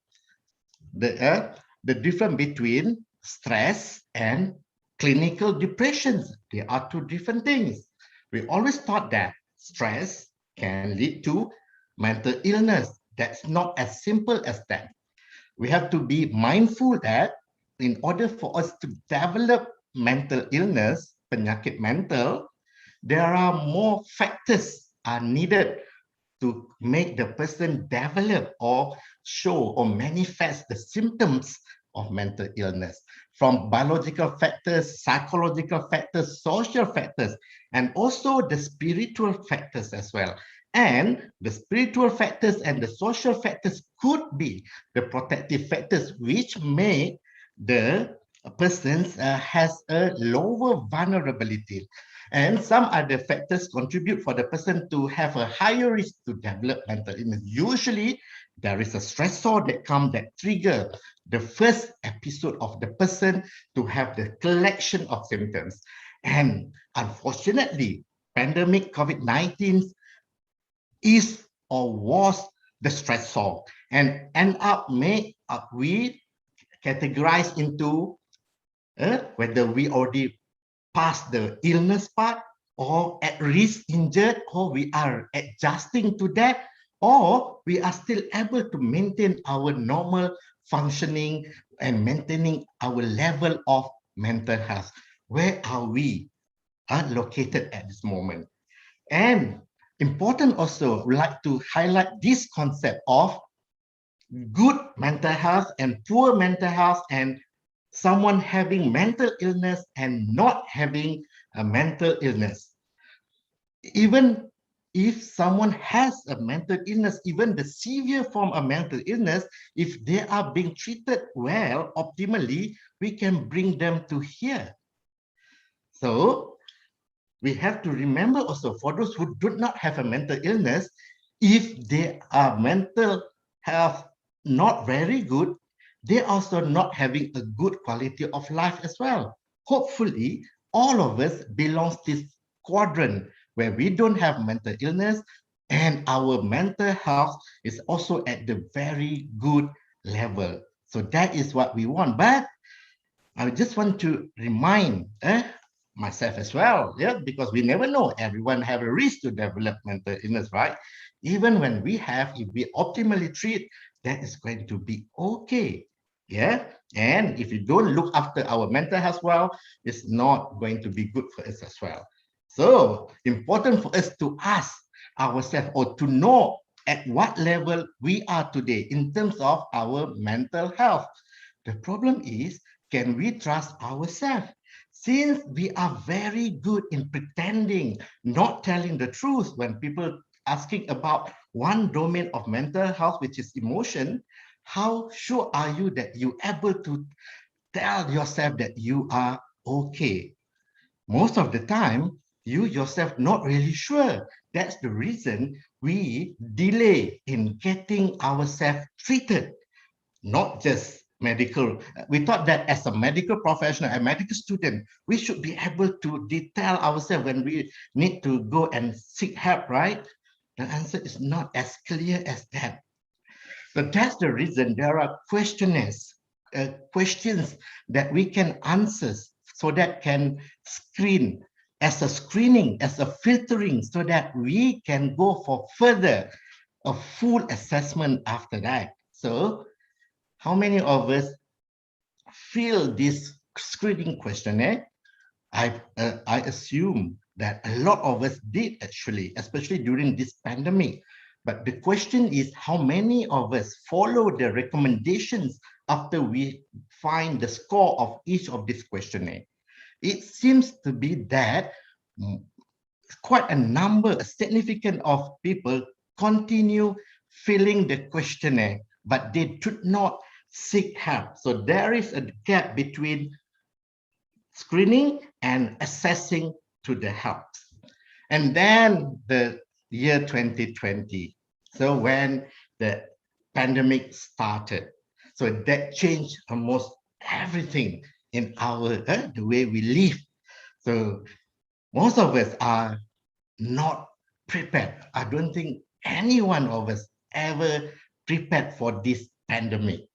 And then we thought that we are going to reach the new norm very fast, but unfortunately, it was not the case. Even until today, we're still not sure where are we heading to. And this pandemic is going to be endemic soon, but still, we are not really sure what is going to happen. Clearly, the direction is not as clear as we thought at the beginning of this pandemic. So the pandemic changed the way we live, the way we work, the way we study. And still, the uncertainties make the mental health are being compromised. Almost everybody are affected.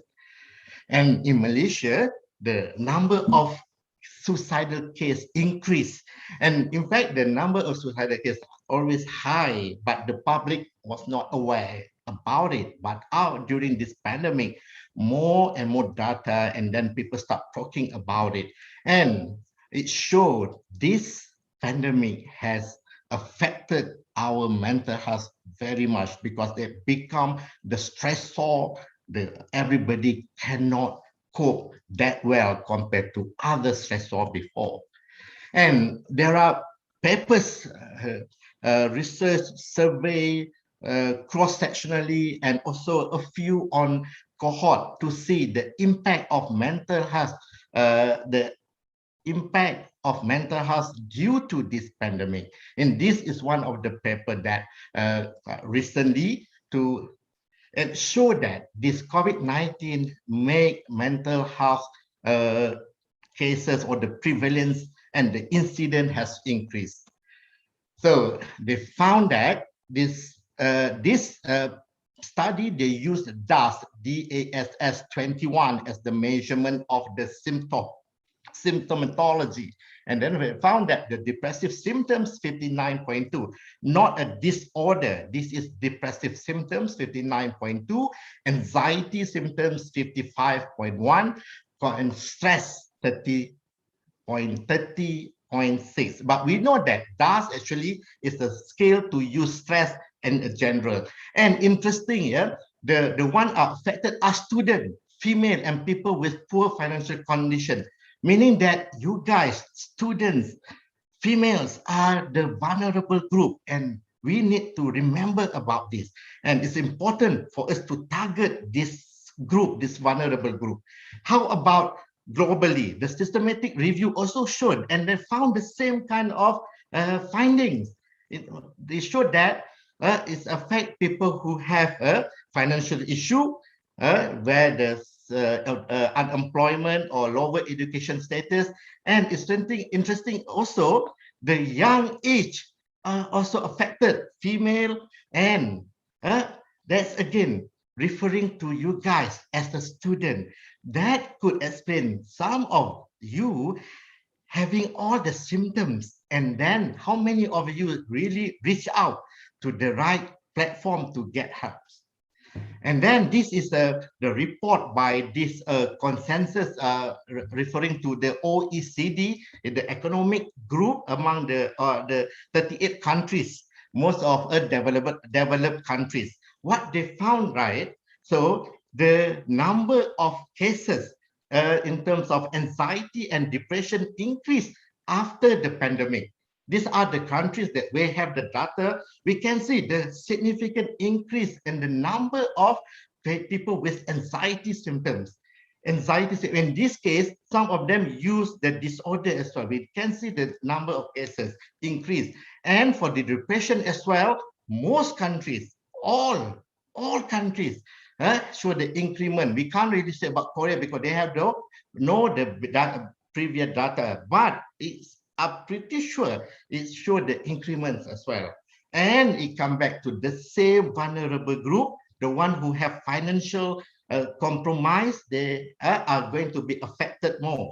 And all the protective factors that used to prevent us from having poor mental health, which is social connection, employment, educational engagement, access to physical exercise, daily routine, and access to health services, are no longer there or not at the optimum level, which lead to the increase in the number of people having poor mental health. So in order for us the strategies if we want to do from the public for policy is to have an integrated whole of society mental health support. That's easy for people who are coming from a developed countries to say this. How about the countries in our region? Do we have enough fund to come up with a whole of society mental health support? Most of the budget for mental health is very, very limited compared to other part of health in in Southeast Asian countries, including Malaysia. So that's the question that we can have to remember when we are talking about providing services to people around Southeast Asia, especially. Okay, the last part, we know that everyone are affected. We know that the job of the government, the NGOs, everybody need to come up with a strategies. But how about ourselves, the individual? What can we do? What are the strategies that we can have so that we can have a better way to cope with these uncertainties, especially before we go to 2022. So I come up with the A to H of strategies or the component that is important if we able to have or the skill that we could acquire. First, the A stands for attention.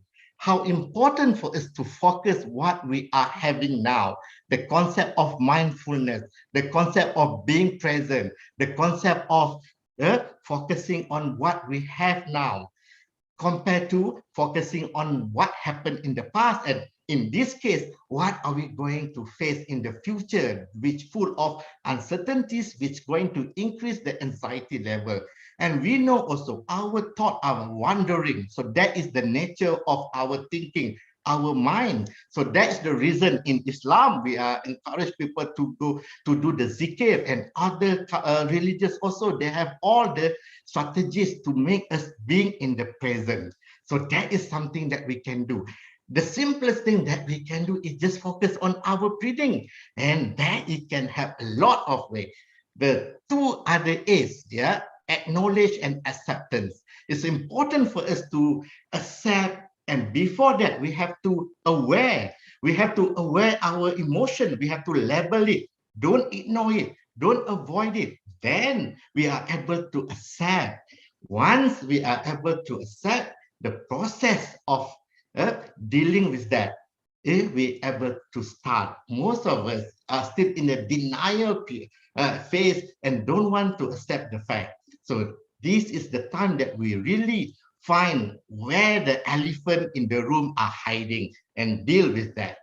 B, boundaries. Boundaries is important for us to have the framework. The boundaries make us able to be in the present, for example, and know what we are, what we have to deal with.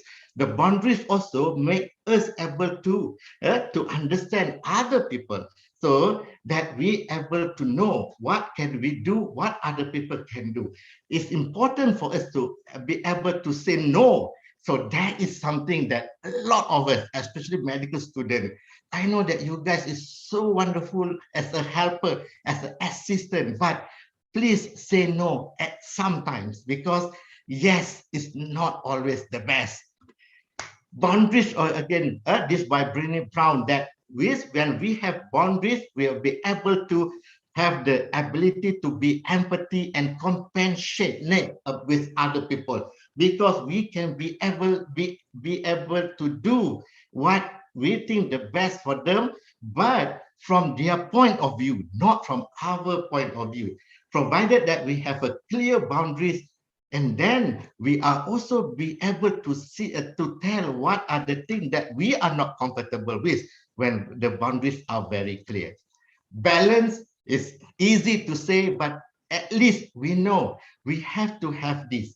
The balance is not necessary we have to have balance all the time, that we know when we don't have the balance, and we are comfortable with that as long as they are not for long. The C, connection. See how much we miss this. This pandemic teaches us the risk and the hazard of disconnection. And then we realize how much we want to be in the university, in the physical setting. Previously, we thought we want to study at home all the time, but when given to us, we realize the value, the reason that we have to go to lectures physically, because they bring more than just getting acquired the knowledge. So that's important for us to do this. And the human needs is this connection. This pandemic teaches us the simplest thing that we need is this connection, communication. Again, when this pandemic teaches how we have to use other form of communication besides verbal and face-to-face. And now we realize the difficulties that we face when we are not face-to-face. Then the importance of this therapeutic communication when we rely not just on the verbal. Now, because of the online, it's a very, even make much more difficult for us to have miscommunication or wrongly interpret what the other people try to convey. D is for detach. 3R, recognize, regulate, and respond. What do I mean by this? When we have something, yes, the stressor, the challenge, we have to pause first. Instead of reacting, when we pause, what we can do, we let our brain to process. If we react, it will be at the spinal cord level, which is always reflecting, reflect without much thought. When we respond, we give some kind of some time for our brain to process. The brain can detach the fact that we are facing now from the memory and from fear of uncertainties. E, emotion. The one who are very lucky if they're able to regulate their emotion well. The EQ is always better than IQ, but of course we want to have both the balance of IQ and EQ. So this is supposed to be the skill that everyone should have, how to regulate their emotion, because emotion give a lot of meaning. They actually, the idea why we have this emotion for us to have a conversation with whom? With ourselves. This is the part of the communication that we always neglecting. Then E, the skill to show empathy. This is so important, especially in this time of pandemic. We able to see, and then otherwise we are going to just focus on ourselves and instead of giving and helping others. Exercise, physical and psychological. Both are important for the brain and the body. So that is important. How many of us really want to go for a physical exercise? Can't wait for the social distancing to over so that we can go to the gym. How many of you registered to the Mind Gym so that you can be more mentally fit? If you haven't registered to any of the mental health, mental gym, please do so. If not available, please make one available. F is a forgiveness. The person that we rarely give this most important gift, the forgiveness, is ourselves. Please, guys, do that. Do that. Don't be so strict, so how would I say, so unfair to yourself. Yeah, please, at times, do that. Because that's the reason we are given taubat, kan? Because we know that we make a lot of mistake, but as a human being, one's mistake is always remembered forever, but God, Allah, is always accept how many, regardless how many mistakes that you have done. Sometimes we are more strict than God. G, not God, but good enough. Most of us want to be the best. I know this kind of like giving a wrong message to the student. After this, I hope, Dr. Maggie, I hope that none of your students will say, I don't want to be the best. I just want to be good enough. Good enough is the best. No, the effort should be the best, but don't let the outcome determine our effort. Don't let what other people think be the reason for us to feel how much effort that we have done. Give the best effort, but whatever outcome, good enough is the best. Otherwise, we are not able to have a balance and have a good mental health. Gratitude, to me, the greatest attitude is gratitude. Means that we are, again, once we ever have the ability to have empathy, compassionate, and this gratitude usually as after is a result of that. We able to see from a different perspective. We always think that there is a hikmah, there is a benefit, there is a something that we can learn, including this pandemic. There are so many lessons that we can learn. So last, of course, you have to see Dr. Hazli. Dr. Hazli have this pill, this medication that I call it QUAD. QUAD stands for this. Actually, this is the module that I have for. It's a kind of to enhance mental health and mental fitness for everybody. K stands for QUAD. QUAD is strong. In Bahasa also means QUAD, right? So K is kenali ourselves, people around us and the environment. For us to measure it first, and then the effort to some action. And then if we can't make any much change, we just manage. We need to make some change. Anjakkan diri, we need to get ourselves improved to be a better person. And then people around us and also the environment. The T stands for tadabbur, tasyakur, tawakkul. So these are the pill QUAD. So you know where to find. Come to see Dr. Hazli. I'm in KL, not that far. And the second last slide from me. So what we learn, what I learned myself about from this pandemic. There are 5 R. The first R is resources. It's kind of interesting, yeah. We thought that the countries who have resources, they are going to manage this pandemic better. And then turn out to be it's not the case. The country where have so much fun, there are a lot of anti-vaccine in the country. The money is not the only answer. The coordination, for example, the mindset, how the people in the country work together. So the resources, so it's important, but how we use that is also important. That again show how fair God is. If you are being challenged with not much money, but you are being given, being offered with something else. Reserve means what we have. That's important for us to save. And then the studies show that people who are being financial less affected if they have a financial reserve. So we need to start save money again. We never know for future. That's something that we learn. Reserve also is about our ability, our strong, our mental fitness. That's the reserve that we need to do. Again, if there is no there is no the mind gym or the mental health gym, we also have to open a mental health account in the mental health bank, because we never thought of that, to have a reserve, mental health reserve for us to face something unexpected like this pandemic.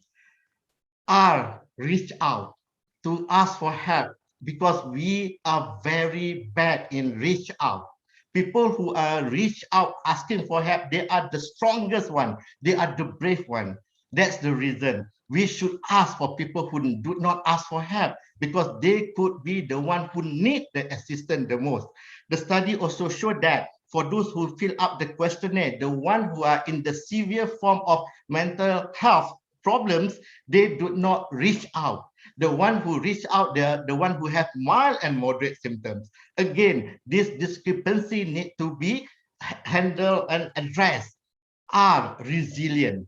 See, something that we didn't realize, we are strong, and that we can become even stronger if we work together and help each other. And then from this challenge and this pandemic, we're going to give us this resilience, provided that we have one person who believe in us, who's going to help ourselves. Resilience does mean that this person is strong all the time. Resilience means the person who face the adversity, they are affected with that, but they're able to bounce back. And then they are able to help others who face the similar situation in the future. Hopefully, the benefit of this pandemic is for us to have this resilience in all of us, including your guys. Rest and revive. It's important for us to appreciate how to rest smartly. Most of us are not very good to take rest. How many of you feel bad when you do not study? How many of you feel bad when you did not did the revision yet? Because when we stop our revision last time when we are younger, our parents called us. Parents said, why you stop? You should continue study. So that makes us never feel comfortable when we take rest. Without we realize, in order for us to be more productive, for us to maintain our mental health, we need to know how to rest smartly. Again, there is a workshop for that also. Nanti kita register, ya. And the last but not least, after all, that is what the religion gives us, the redha. So I cannot find the word redha in English, but I think redha is universal. Everybody know that. So the 5R and maybe more R, but I think if we have 5R, hopefully is what we need to carry with us to face 2022. Last but not least, I want to remind myself as well, please take care of yourself. It's not selfish, but this is the self-care that is what we deserve. This is our right. Please take care of yourself because no one will. And last, being good enough is the best. Give the best effort, but if the outcome is good, that good enough, that is the best for our mental health. Thank you. All right. Thank you very much, Dr. Hazli, for your presentations. Indeed, COVID-19 has severely affected many aspects of life. Thank you for reminding us about how to deal with this situation, because you said that many people took their life because of their mental health issue during the pandemic. And again, thank you very much for your tips about to deal with these situations such as feel kuat. This is very important, as well as thank you for reminding us about the religion. All right, so thank you very much for your presentation. Please kindly wait for us until the end of this session. For the third speaker, we are having Dr. Zuhrotun Ulya, Sp.KJ, MH. She is a psychiatrist at Brawijaya University Hospital and Saiful Anwar General Hospital, Malang. She is also teaching at Department of Psychiatry, Faculty of Medicine, Universitas Brawijaya. You can see from here her resume that she has published 3 books and some journal articles in psychiatry. And in this session, she will cover the topic of how to improve self-love and prevent self-injury. So without further ado, please welcome Dr. Zuhrotun Ulya, Sp.KJ, MH.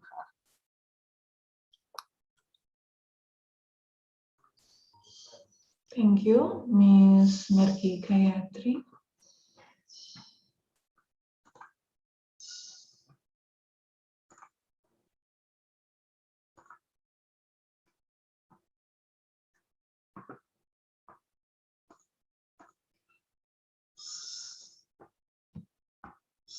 Okay, before I start my presentation, my presentation has already shown yet or not?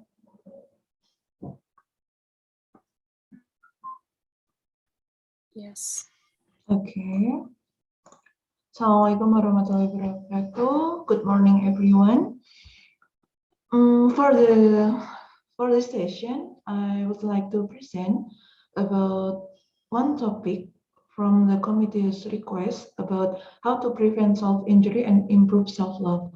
For 35 minutes at the last briefing, they said to me, the presentation will be held in 35 minutes. Okay. If I have a long period from the presentation, please remind me, because when I already start to talk, it will need a lot of time. Okay, I'm Zuhrotun Ulya. I'm one of the psychiatrists in Malang, and up to now I'm still a lecturer at Faculty of Medicine, Universitas Brawijaya, and current position is the chief of KSM, Psychiatry and Medical Legal at Universitas Brawijaya Hospital. One of all, I would like to say thank you to the committee for making me as one of speakers. Even you have changed a lot of agenda and did not immediately confirm directly to me, and still asking, Doctor, can you show up early? It's okay, it's okay. I already forgive of all you. Thank you for the medical fiesta by LSEM. Lembaga Studi Ilmiah Mahasiswa. Is it correct? I think it's correct, from Faculty of Medicine, Universitas Brawijaya. And then in this session, I will show you about my outline. For the first is self-injury, and the second is self-love, and the third, learn from case. Is it already in my trademark to show you our case? Only one case, because provision and the purpose from this webinar is to learn, and after this webinar you can accept and do something more.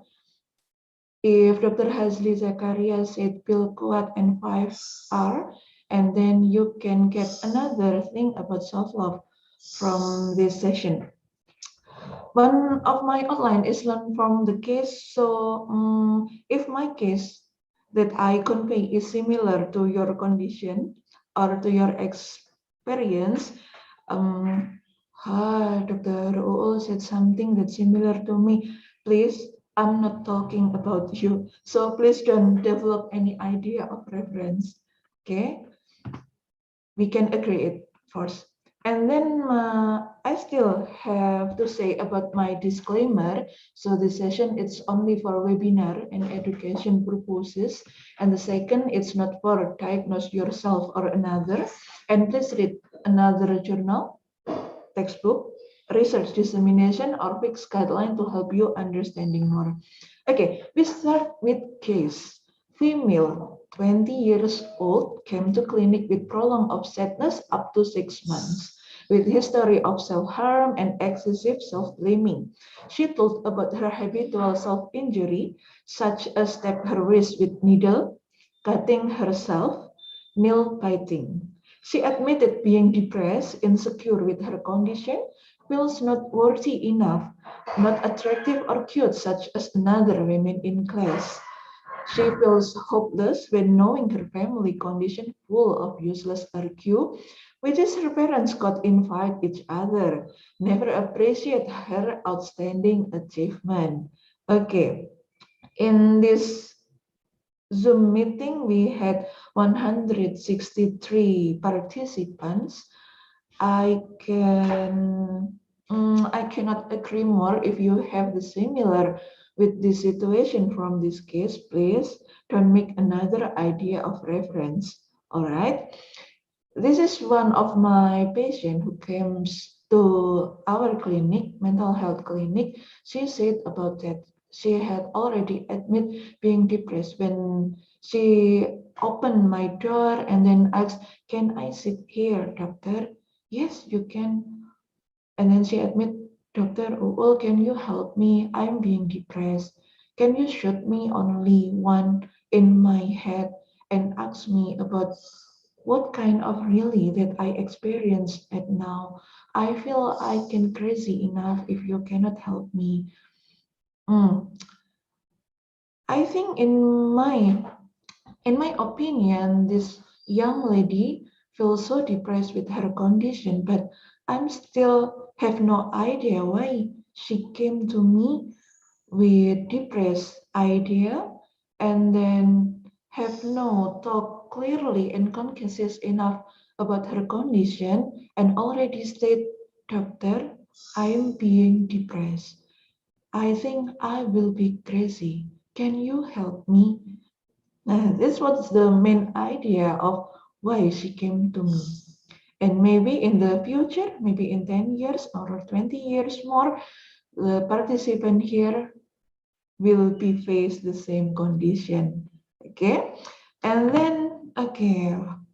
um, Dear all of my love committee, I have read about your request in terms of reference. You asked me to explain about self-injury and then defense mechanism, echo, and then the last one is self-love. Okay, if I can break down about the self-injury, it will include about definition, etiology, characteristic, risk factor, consequences, and how to recognize, avoid, and deal with it. But if I explain all about this, and then it will add with defense mechanism and then self-love itself, it will spend one semester in a curriculum of lecture activities. So it cannot completely in 35 minutes. In my opinion, I said, I'm so sorry if I cannot explain clearly about all of this. Okay, maybe in the next meeting, we can have another agenda to have talk about this. And then, so let's focus on the discussion about prevention of injury as your committee's request. Okay, we can start with diagnostic and statistical manual of mental disorder. They said about conditions for further study. Why? Because it not include in one or specific diagnosis about non-suicidal self-injury. You can find at page the last page. No, not the last. It's still in the middle. Okay, and then they already proposed the criteria about non-suicidal self-injury. In the last year, the individual has on 5 or more days. Okay, make it simply 5 or more days in the last years. All right, engaged in intentional self-inflicted damage to the surface of his or her body. Okay, for the criteria of time, we have 5 or more days. And then from the criteria of object is his or her body, not another body. Okay, only their self. A sort likely to induce bleeding, bruising, or pain. Like the example, cutting, burning, stabbing, hitting, excessive rubbing, with the expectation that the injury will lead to only minor or moderate physical harm. So there is no suicidal intent here. If we say about suicidal behavior, it will be different from the self-injury.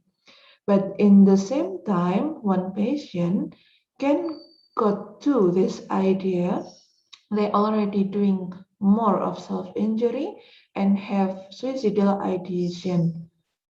This two different diagnoses, doctor?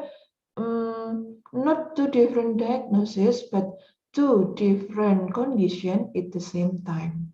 Okay, because the absence of suicidal intent has either been stated by individual or can be inferred by individual's repeated engagement. Once more, repeated engagement. He or she will repeat it one and more and more and more. It's like an obsessive ideation in their head. I will, for the example, I will cutting my wrist because it will reduce my anxiety.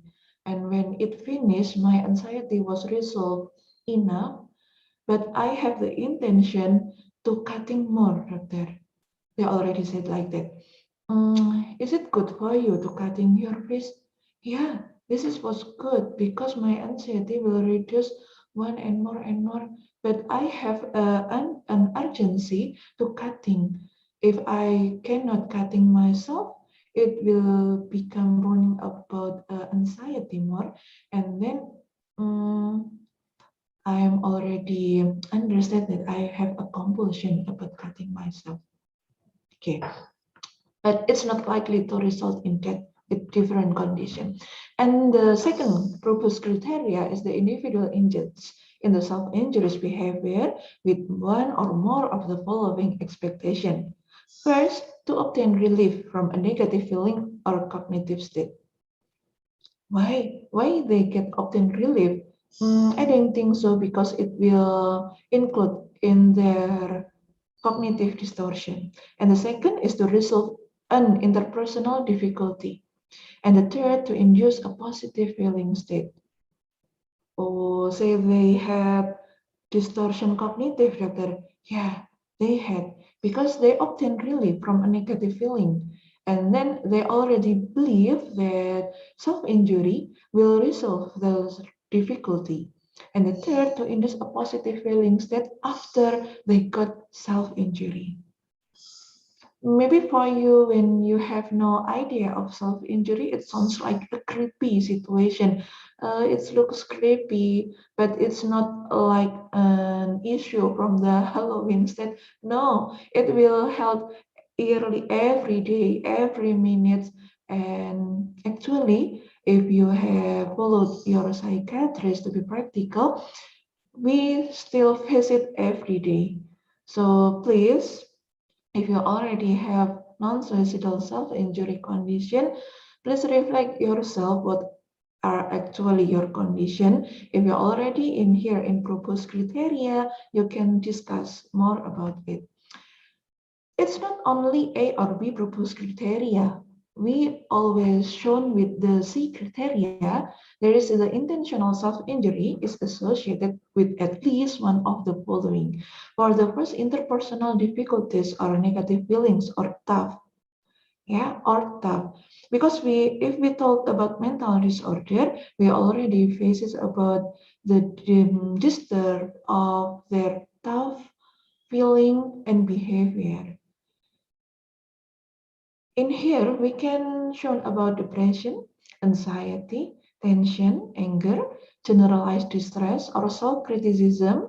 I'm not worthy enough, I'm ugly, I'm fat, I'm not satisfied enough with my opinion, with my life. Nah, it's more and more of self-criticism, occurring in the period immediately prior to the self-injurious act. And the second, prior to engaging in the act, a period of preoccupation. All right, preoccupation is one of the tough, distortion about tough, with the intended behavior that is difficult to control. So when you have a preoccupation, it means centering tough of tone with affective mood involving there. And the third, thinking about self-injury that occurs frequently, even when it is not actionable. And the proposed criteria from the D criteria, the behavior is not socially sanctioned, such as body piercing. You have no social sanction here. Tattooing, part of a religious or a cultural ritual, it doesn't include in self-injury, and it's not restricted to picking a scab or nail biting. And the last proposed criteria, in criteria E, the behavior or its consequences cause clinically significant distress or interference in interpersonal, academic, or other important areas of functioning. For the life functioning, we have different functioning in life. It depends on what's your age now. Are you in the middle of 20, in the middle of 30, or in the middle of 40, 50, 60? We have another mentally development here. And mentally development, it will different between their age. I think in this room Zoom meeting, you have equally with 20 or 30 years old.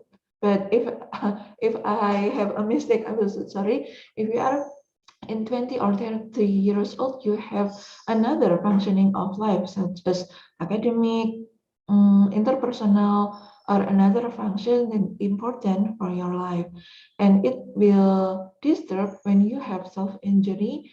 It's not only ideation, but if you've already got to your behavior and you got the preoccupation from your self-injury, it's already disturbed your daily functioning in life.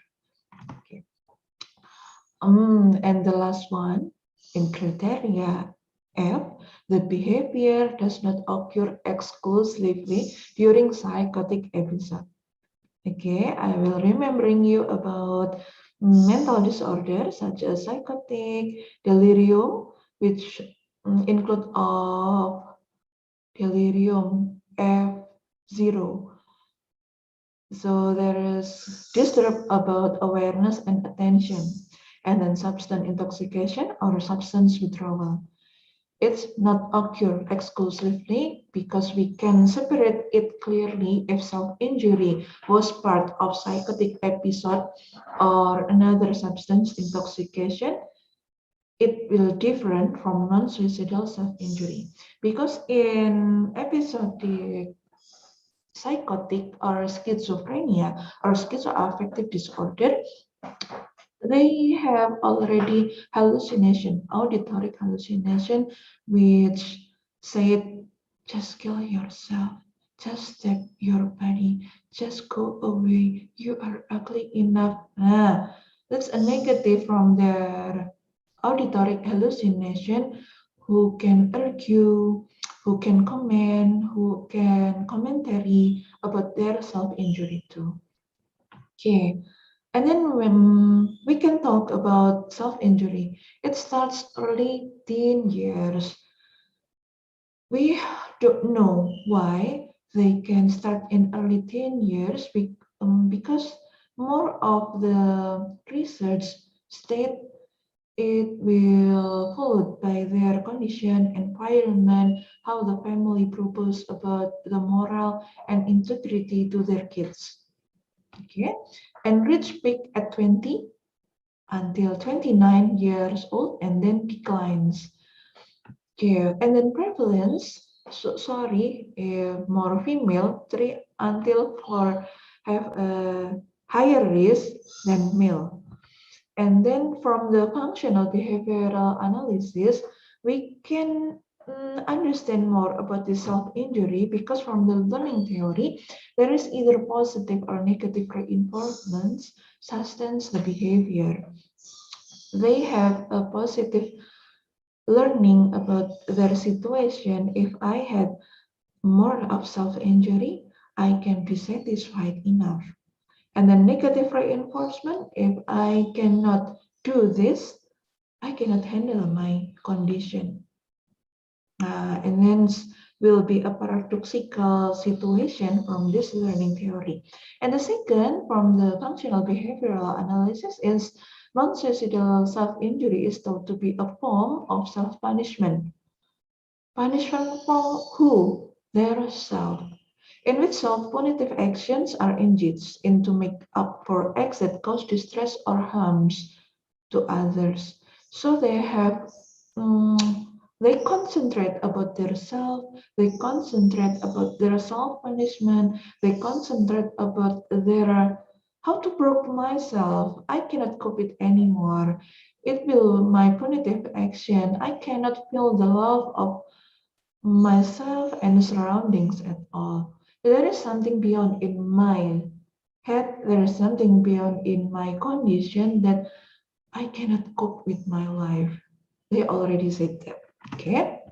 And then the act of cutting might be performed with shared implements, such as raising the possibility of blood-borne disease transmission.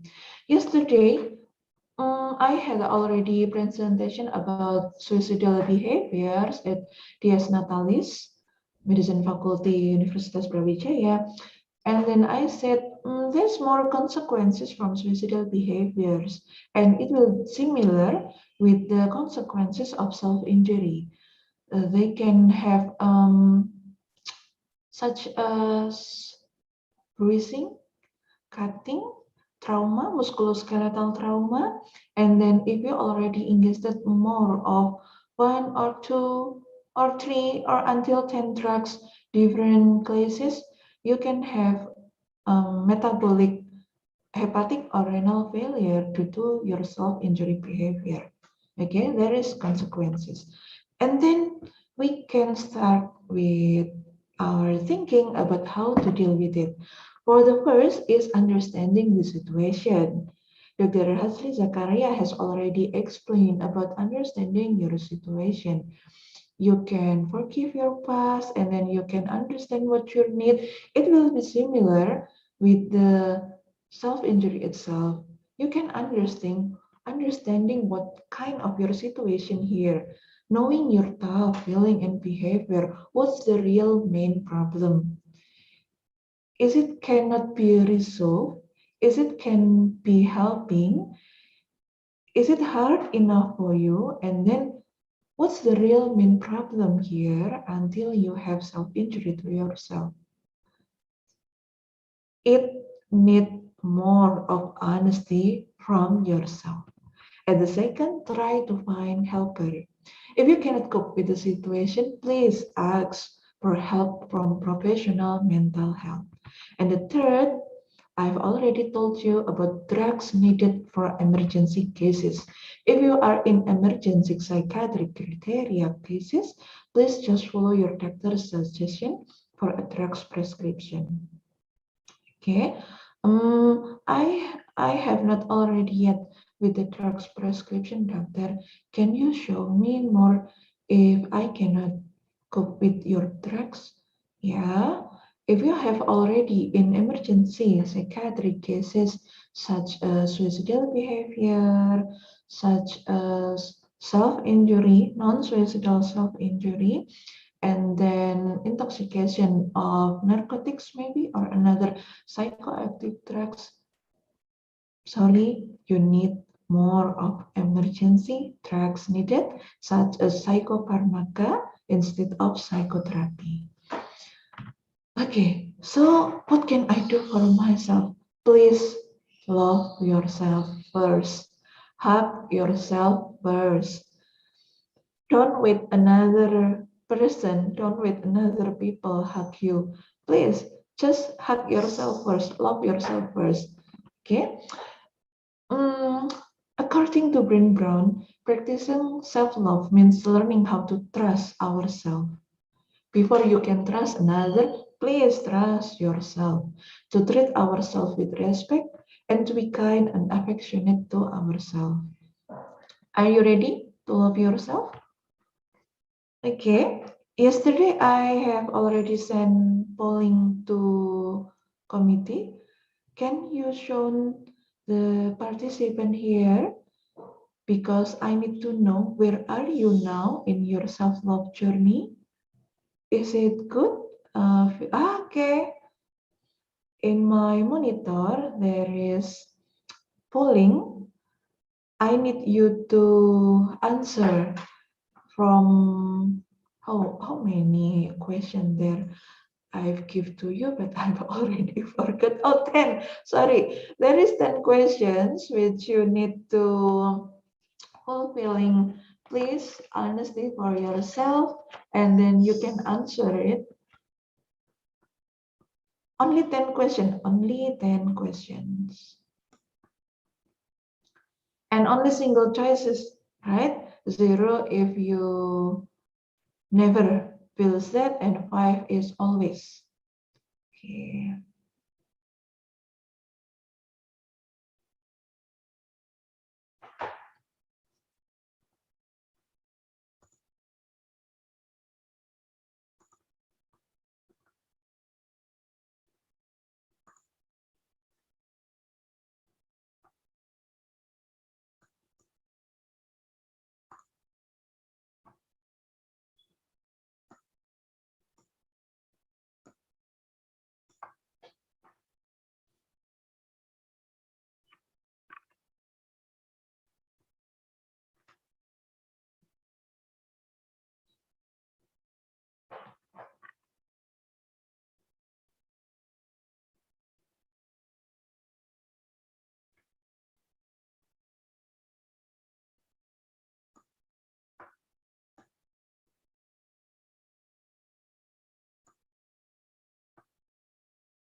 maybe I can ask, where's the committee? I have already knowing only Violeta or which one? Who's his name? I already forgot. Iin Alipiani. How much participant will answer it? Is more than 50%? I think, yeah, it's already 50%. Okay, thank you. And if you fill the polling, don't forget to sum your answer. Just sum it, How much point did you get?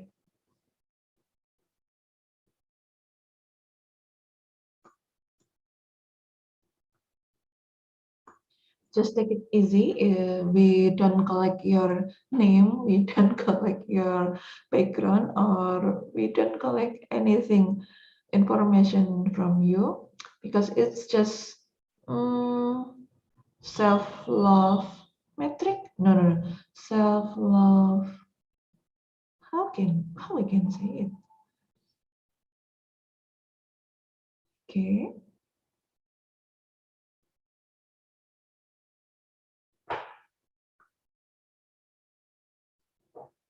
You can get your report for yourself. So from this polling, we can learn about your condition to yourself. Okay. Why I'm asking this polling? Because I don't know how much participant here who can love themselves too. If you are in 40 or 50 points, you have achieved a wonderful sense of love, and then keep growing and please loving yourself. But if you are in 30 or 40 points, it means you are on your way. You are on your way of love yourself, and then please keep taking time to remember that you are special and important. From who? Yeah, from yourself and your all surroundings.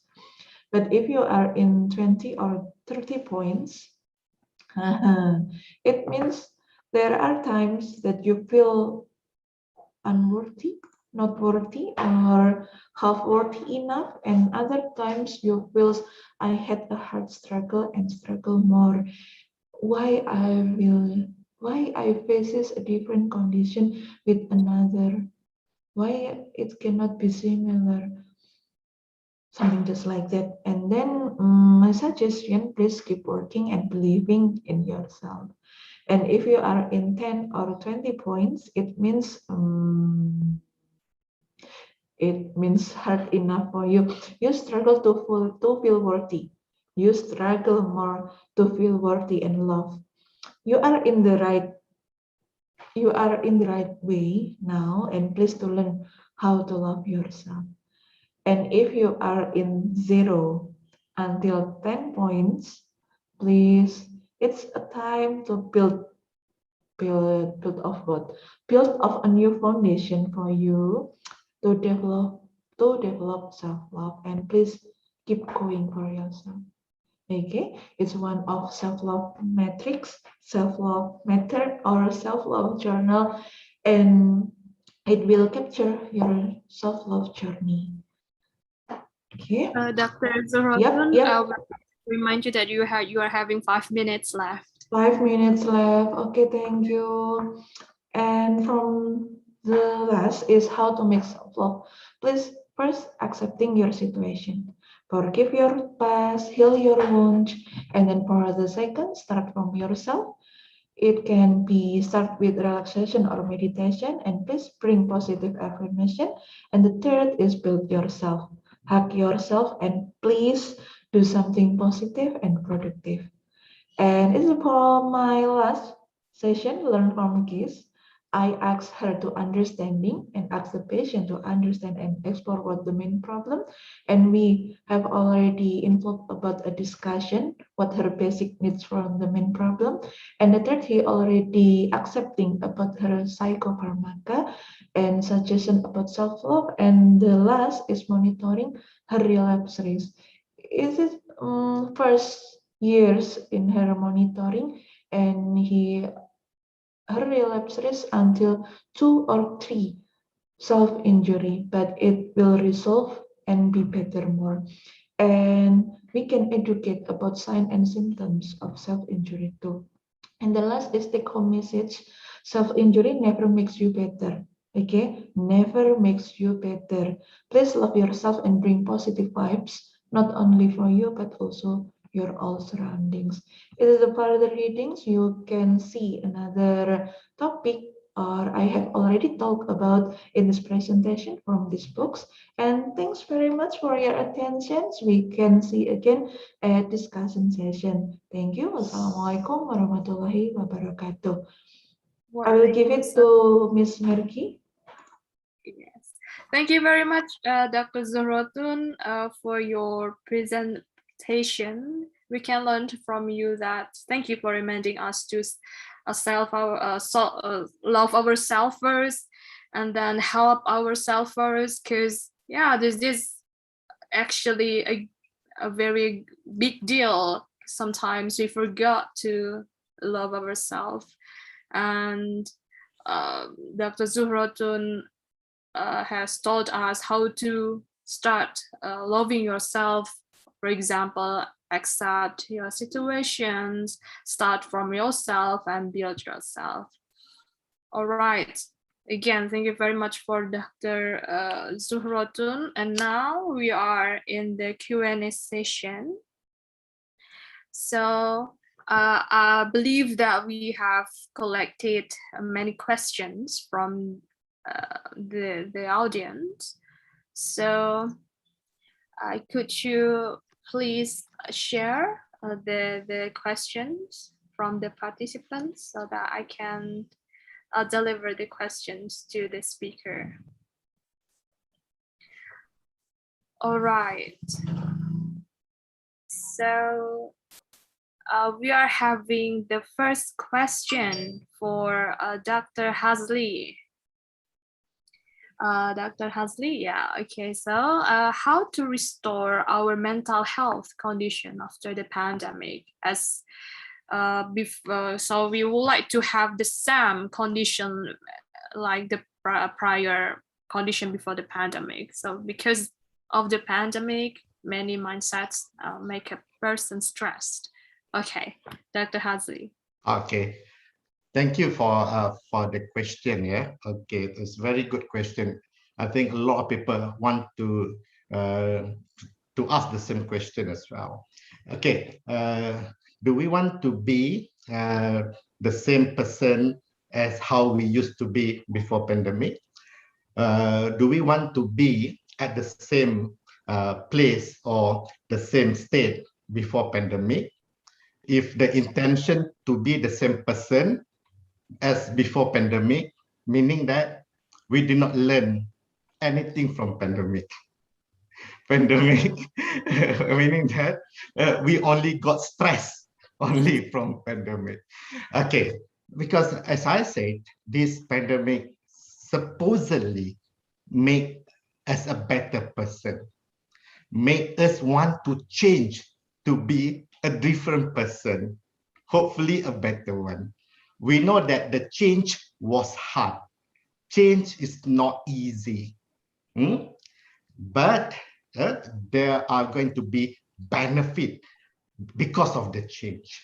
Okay, because of that, we are going to have, we have to pay. The price that we have to pay to get benefit from the pandemic is stress and the level of anxiety. For me, that is important for us to assess ourselves. What was the level of mental health prior to pandemic? We thought that we have a good mental health before the pandemic, but we never really give much thought about that. We haven't done an assessment. what level were we before? For me, take this opportunity to know who we are, what kind of person we are, what personality, what character, what make us a better person than others, what our limitations, what our flaw. Nothing wrong about that, right? Because human is not perfect. And we also have some kind of blind spot that we may not know that we cannot see from that. So that is the important for us to get other people's opinion, how they see us, how can they tell us what could we do to make us a better person. The idea for me to get this opportunity to really reflect and then know ourselves first before we do something about it. Sometimes you're already good. You just need to modify a bit. But in other aspect that you need to do a lot of work. And then in fact, sometimes you need help for you to do that. You need to see, I'm sorry, I missed the last speaker, to learn how to love ourselves a little bit more, but not too much. If you love too much, you become narcissistic person as outcome of that. For me, I want to know what was the level of mental health previously, and I want to know what level of my mental health now. We never know. We could already cross the boundaries of considered as having a mental illness already. Mental illness is not just about schizophrenia, bipolar, anxiety disorder. There are a lot of types of anxiety disorder, and there are other disorders as well. So the idea is, why don't we remove the fear of knowing who we are by getting the assessment, not necessarily in the formal one. That's the important for us to do the screening, self-assessment. And then if we're not sure or we are not certain, get the opinion of the professional. So that's what I will do. And then they will tell you what to do. If you are not having any mental illness yet, just a stress, my suggestion, once the border is open, come to Malaysia, have some kind of, have a holiday, vacation. That you never know, it helps you a lot already to get back what you want to get previously as you want to achieve. All right, thank you very much for your answers. Yeah. We can know that it's better if you can change, right? So if you are in the same state, meaning that you didn't learn from the pandemic. All right, can we have the next question, please?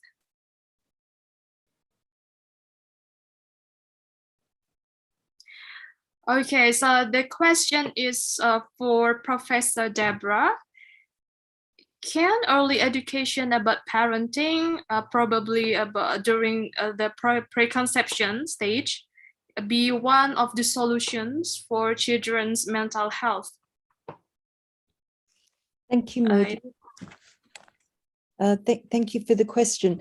This is a very interesting question because there is some emerging research that suggests that if we can help parents during the pre-birth period, if you like, so during the pregnancy period, if we can help them to mentalize, if you like, about the fetus and the developing baby, and help them to understand the developmental stages of the baby, then we can, potentially improve the attachment between the parents and the baby. It's an early idea, and in fact, we've got a study that we're about to introduce It's a small pilot study, so a test study, if you like, a small randomized controlled trial that what we're going to do is take a group of parents who are at risk for so-called child protection. So parents who are at risk for harming their children. Now, the big issue that we face here in South Australia is that we really have limited resources to be able to help all parents in this situation. And at the moment, the parents who are only getting help are those who are at very high risks of harming their children. And so this particular study is aimed at parents who are at moderate risk. So these are parents oftentimes who have got lower levels of education. They're living in the poorer areas of the city. They're quite vulnerable young parents. And we're going to give them an intervention that includes 4D or a three-dimensional ultrasound. So the ultrasonographer will not just use the ultrasound to help to detect fetal abnormalities, but will use the opportunity as a psychosocial intervention. So to use the time to demonstrate to the parents about the baby's growing features and how the baby is developing and changing. And we're hoping that by doing this, we'll help the parents to mentalize from the perspective of the baby and be able to understand their perspective as opposed to just the parental perspective. And so we're hoping that by doing this, by giving the parents early intervention, very early intervention about child development and making it very individualized and personalized by showing them their own baby's ultrasounds over time, that we will be able to intervene early, improve the attachment between the parents and the developing baby, so that later on they're at reduced risk of harming the baby because they're better able to understand the world from the perspective of the baby. So very good question. I think that certainly it's early days for that research, and we don't know whether it's going to be effective as an early intervention tool, but certainly this kind of research is happening. Right. Thank you for your answers, Professor Deborah. So how is about the preconception education so far? Because I'm a midwife, so preconception education is actually not common in Indonesia. And back to the question, what we usually prepare for women to conceive is that just preparing their body to be ready to have the baby inside the womb, like iron supplementation intake. And in terms of the mental health, what we can do to prepare the women to be the mother or to be able to conceive? Yeah, in this instance, the intervention is happening during the antenatal visits with the midwife. So the idea is that it would happen at set periods during the pregnancy period. But that there are other things that we're trying to do to so that is a piece of work about improving the outcomes for the relationship between the mother and the baby, or the parents and the baby. But there are other things that we do during the antenatal period and the early postnatal period to deal with mental health. So, for example, every woman is routinely screened using the Edinburgh postnatal depression scale. And depending on how the woman fares on that scale, she will get allocated to some support and assistance. And it might be, for example, some visits by the social worker or the social work team to help her to adjust to the transition to parenthood. But early screening is very important. Yeah. All right. So we can use the Edinburgh scale during the antenatal period as well. Right. Yes, we can. Yes, we can. It is often used during the antenatal period. Yeah. And I don't know a lot about it, but I think there might be an Indonesian yes. Version, isn't there, Mergy? Yes, yes. We do have the Indonesian version. Yeah. The other thing that we're doing now is trying to provide additional resources for women. So, for example, and this comes back to what I was saying earlier about providing resources outside of the healthcare system because we have got limited funds. So we're developing some digital tools to help women stay well and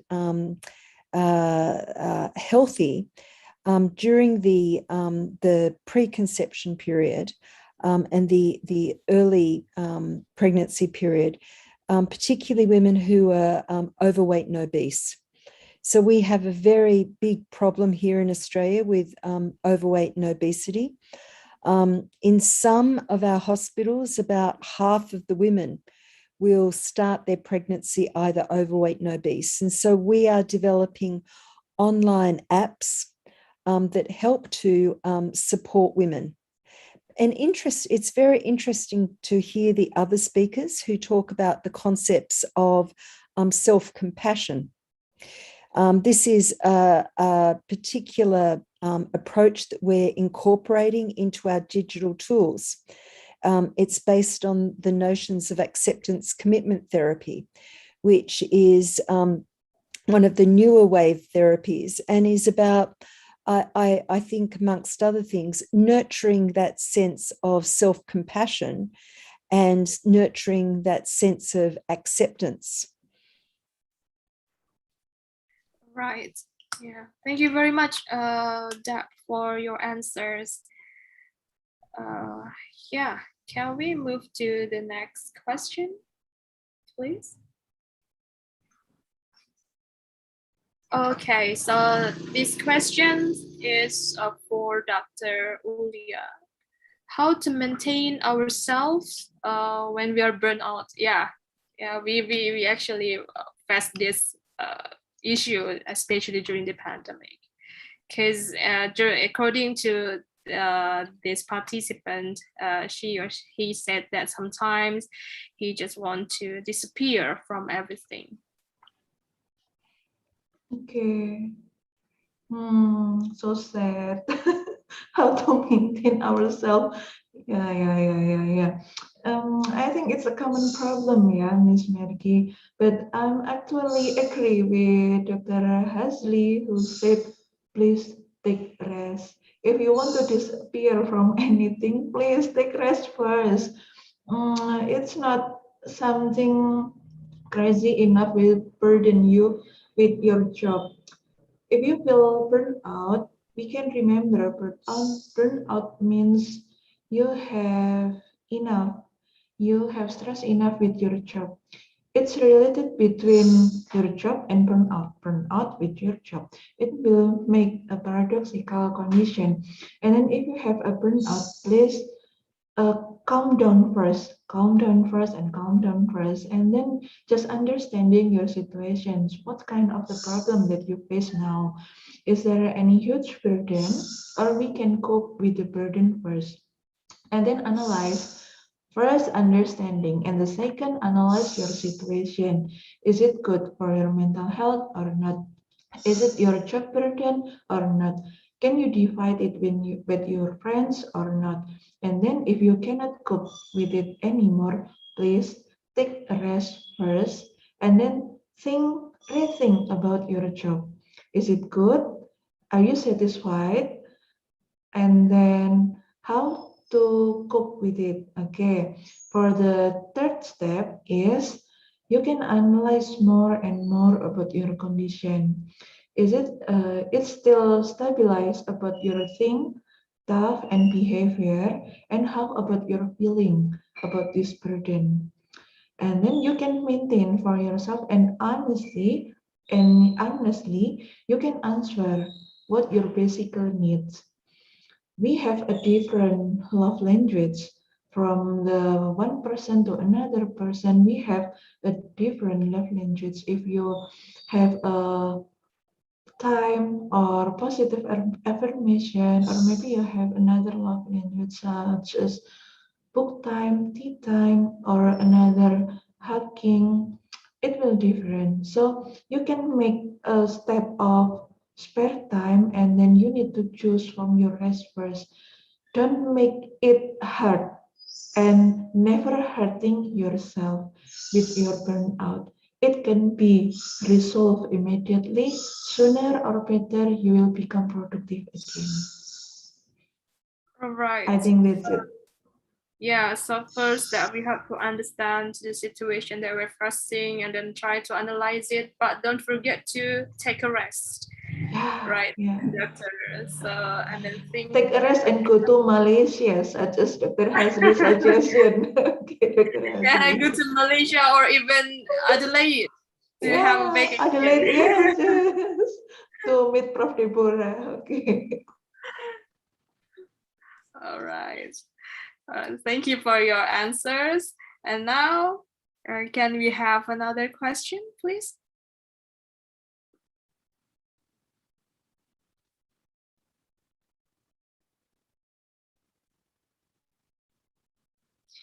Okay, so this question is quite ambitious. So as the new generation, so what we can do to improve mental health situation in our country? The question is for all the speakers. So would you like to give the answer first? Maybe Dr. Hazli or Professor Deborah? Okay, I'll do first, yeah. But I just want to just add on what Prof. Deborah mentioned. In Malaysia, we have this kind of platform where all the couple, they need to attend pre-marriage counseling and workshop. Actually, they have to have the certificate that they already attended the workshop before they're allowed to get married. So and then now is we want to use that platform to add mental health component, not just mental health per se, but how to we want to highlight also on the aspect of financial health and the communication as a couple, because and then that is where the parenting skill can be included as well. And then during the confinement, when the postpartum depressions are being screened, there is a nationwide using the Edinburgh scale, which to see that, because we know that is what the prevention can be done, because that's where the perinatal mental health is getting more and more important for us to focus on. The antenatal clinic, yes, we use that. So the important for us to utilize other than mental health professional is a part of the task shifting, which advocate by the WHO as well. So that we are doing that, and then hopefully that we are going. They have done research on that as well, but focusing more on the postpartum depression per se. And for burnout just now, I always use the concept of since that we are in the pandemic, it's like the container of the sanitizer. We keep press until it's almost empty. And then once it's empty, we are going to be thrown out into the dustbin. So the important for us to refill. And then we know that we need to refill before it's empty. Unfortunately, We don't have the self-awareness when our sanitizing component has been depleted slowly. So the importance of awareness and then refill. What is the activities that we can do to refill our mental health reserve? The answer is easy. For me, as a Muslim, is anything that sunnah is the sunnah. If we do that, that is how we refill our mental health reserve. Visit our family, doing charity work, going holiday to Malaysia and Adelaide. By the way, Prof. Deborah, I graduated from University of Adelaide long time ago in medical school. So yeah, we should go to Adelaide. So that is what the way I see. Burnout is the stress that happen in the workplace, but they have some element that differentiate from just a normal stress. Okay, question just now. I just want to give a simple how the current generation, the young generation, what they can do if they put mental health as important as other health. We are in the right direction already. The problem with us, there is a line that separates mental health from other health.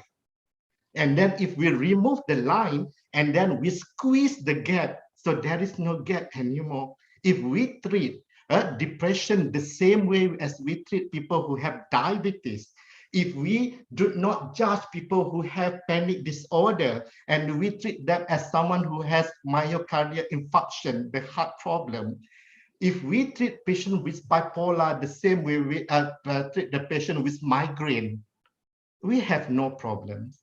So that is and then in fact, I would like to request the younger generation of future doctors to put mental health a little bit higher.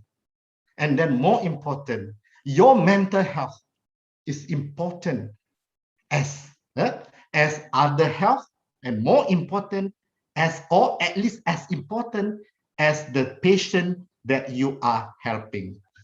For we always forget to look after ourselves first before we want to help others. Mergy, may I add to that? Yeah, sure. So Dr. Hazli's made some really important comments about what can be done. He's commented on, the importance of practicing self-care and self-compassion and ensuring that you consider mental health alongside physical health. I'd like to add that I think in terms of improving mental health at a national level, there's two other things that new doctors and young doctors might do. The first thing is to work positively to reduce stigma. And the way that they can do that is by helping to normalize mental illness, to improve mental health literacy, and to invite their patients to speak about how they're feeling as well as their bodily symptoms. And the other thing that they can potentially do as future leaders of their country is to work alongside people in other sectors to help to improve our laws, to improve the integration of people with mental illness into everyday life. So, yeah, I think helping to destigmatize and also to improve laws and policies at a provincial, a state and a national level as future leaders would go a long way to improving mental health at a national level. Okay, thank you, Deb, for your answers. And yeah, Dr. Ulya, do you have other comments on these questions? Okay, I think both speakers already answered from the question. But if I can summarize of all what can young generation can do to improving mental health in their country, please have more empathy to your not to yourself but your all surroundings. You need to know about signs and symptoms about mental health when your friends have already changed. Why he looks so different? He looks ugly, and then now he looks so mad, and then now he looks so fearing much more. Nah, you have more of signs and symptoms there, and you can ask about mental health problems there. I think you cannot busy with your tough self, but you can ask another sign from your surroundings. You can check it more and more and more. So you have your mental health become a sensitive issue to yourself, but please reduce stigma around yourself. All right, so we can say that there are several ways to improve the mental health at the national level, like look at the mental health as like some similar with other illness, and then normalize mental illness as well as work alongside with people from other sectors, as well as Dr. Ulya added one way that we have to have empathy to others. Okay, this is very interesting questions. And then Dr. Hazli, thank you very much for sharing the premarital education that you have in your country, because actually in Indonesia, we do also have like one meeting, if I'm not mistaken, because I'm not married yet, so I don't really know about it, but I heard that we have a program like, I don't know, maybe for several hours before they come to the office to say that we would like to get married, and then they will have a like counseling to be a good parents, for example. And I don't know, maybe you please share a little bit about the program, how many hours or how many days that we have to attend for the premarital education.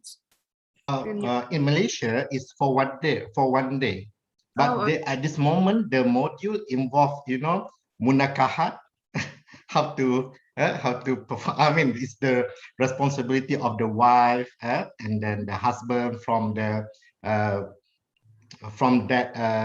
intimacy point of view, but they are limited in terms of, but more on from the spiritual aspect. So there is like a kickstart for those who want to form the family. Unfortunately, there is kind of like become a little bit business more than the educational. But again, for me, I'm in the proposal to do another workshop, but this one is focusing more after the marriage, after the wedding. Let the honeymoon over, and then they see the real challenges of being married. So we'll do that 3 months or 6 months after the wedding. And then we teach and then we share with them how to start the family, what the communication issues that usually faced by the couple. And we are talking about the financial aspect. And then when the mental health aspect comes into the place, because we learn also when we focus so much on the mental health only alone, and then the accessibility reduced in the sense that people don't want to come and get into the workshop because the stigma is still very high. But if the mental health behind the scene come together with other important things like to start the family, how to have a financial literacy, and then it make much more acceptable to the couple. And then what I plan to do, to use this as a gift from the parents to the newlywed, as a gift from the employer to the newlywed, Nowadays, no need to buy the microwave or the refrigerator for the newlywed. They just offer this workshop that to the newlywed after the honeymoon. Because if you do before the honeymoon, everything's just nice. But after they realize the challenges ahead, that's when the interventions and the knowledge and then the information is going to be useful. But more important, need to couple with the skill, not just knowledge. Knowledge we can get through the online, for example, but the skill can be need to utilize the physical setting for the skill. Right, so this is very interesting. Actually, what you have in your country is pretty similar, that we have the education before the marriage. All right, thank you for bringing up the idea about giving the education after 3 months, because it's the real marriage life that couple have to face. Okay, so maybe Professor Deborah, would you like to add some comments on this? Maybe you have a program in your country in terms of the preparation, or... Yeah, this is a very good point, Mergi, and I think it really highlights, different cultural practices insofar as, we don't do that so much in Australia. Maybe we should. We have, quite high rates of separation and divorce. But no, we don't routinely offer that kind of program. Interestingly, one of our parliamentarians tried to do it in the past, but it wasn't favourably received. I think that it just goes to speak to different cultural ways of doing things. Yeah, totally. And Dr. Ulya, do you have other thoughts about it? It's so tricky, and it's still debatable enough, because we don't know what kind of marriage we have. We don't know about our spouses, and we don't know about our future. But if you can just your mentally still stable and you can prepare about your future, I think it will look good for everything, and we can still cope whatever the main problem there. We can still cope about the condition. Okay, all right. Thank you very much for all the speakers' answers, and we still have 10 minutes for the Q&A session, so probably we can look at the next questions. Okay, all right. Okay. So the first question is actually pretty similar with the prior questions, so I will move to the next questions. The question is for Dr. Zuhrotun. So the question is about how to stop, being a people pleaser. So what we usually do is just to please everyone, right? So because the participants say that she or he always think about their friends' happiness above her happiness. Okay. I think it's common situation between younger or teenage, or I don't think so, but I think in a job environment there is so much people pleaser. Then actually I will ask about why you think that you are prioritize your friends' happiness here instead of your happiness first. Okay, because at some point, constantly making yourself available to others can make you such as emotional tool to others, because they will understand about agreeing with whoever is in front of you. You will be placing in inferior complex, complex inferior or inferior complex. I don't think, and you cannot being to able to say no to others. Please beware, if you are a people pleaser, it will change your personality, and then depending on who are around you, and will be alright, decrease your mental state condition. You have the risk of mental health problem there, because we will experience about stress, and then you cannot say no to another, and you have no idea about who am I in here. And then the effect is a lack of self-care. You are already built up resentment and inability to enjoy yourself. So you will afraid to be make some rest, and then to make understanding your emotional too, and then how to cope with it. I think you can make space for yourself first. Is it good for you to continue, have a continuation, become a people pleaser or not?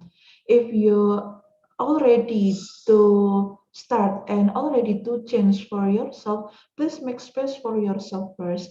And then analyze, look for patterns in people surroundings you, and then change a bit about your behavior. Please, you can be brave enough to say, no, I cannot help you. No, I'm not a people pleaser. No, I have space for myself to enjoy my life too. Okay, so you can choose with your path to become a people pleaser in your rest of your life, or you can become the best of version of yourself in your rest of your life too. I think that's it, Miss Merky.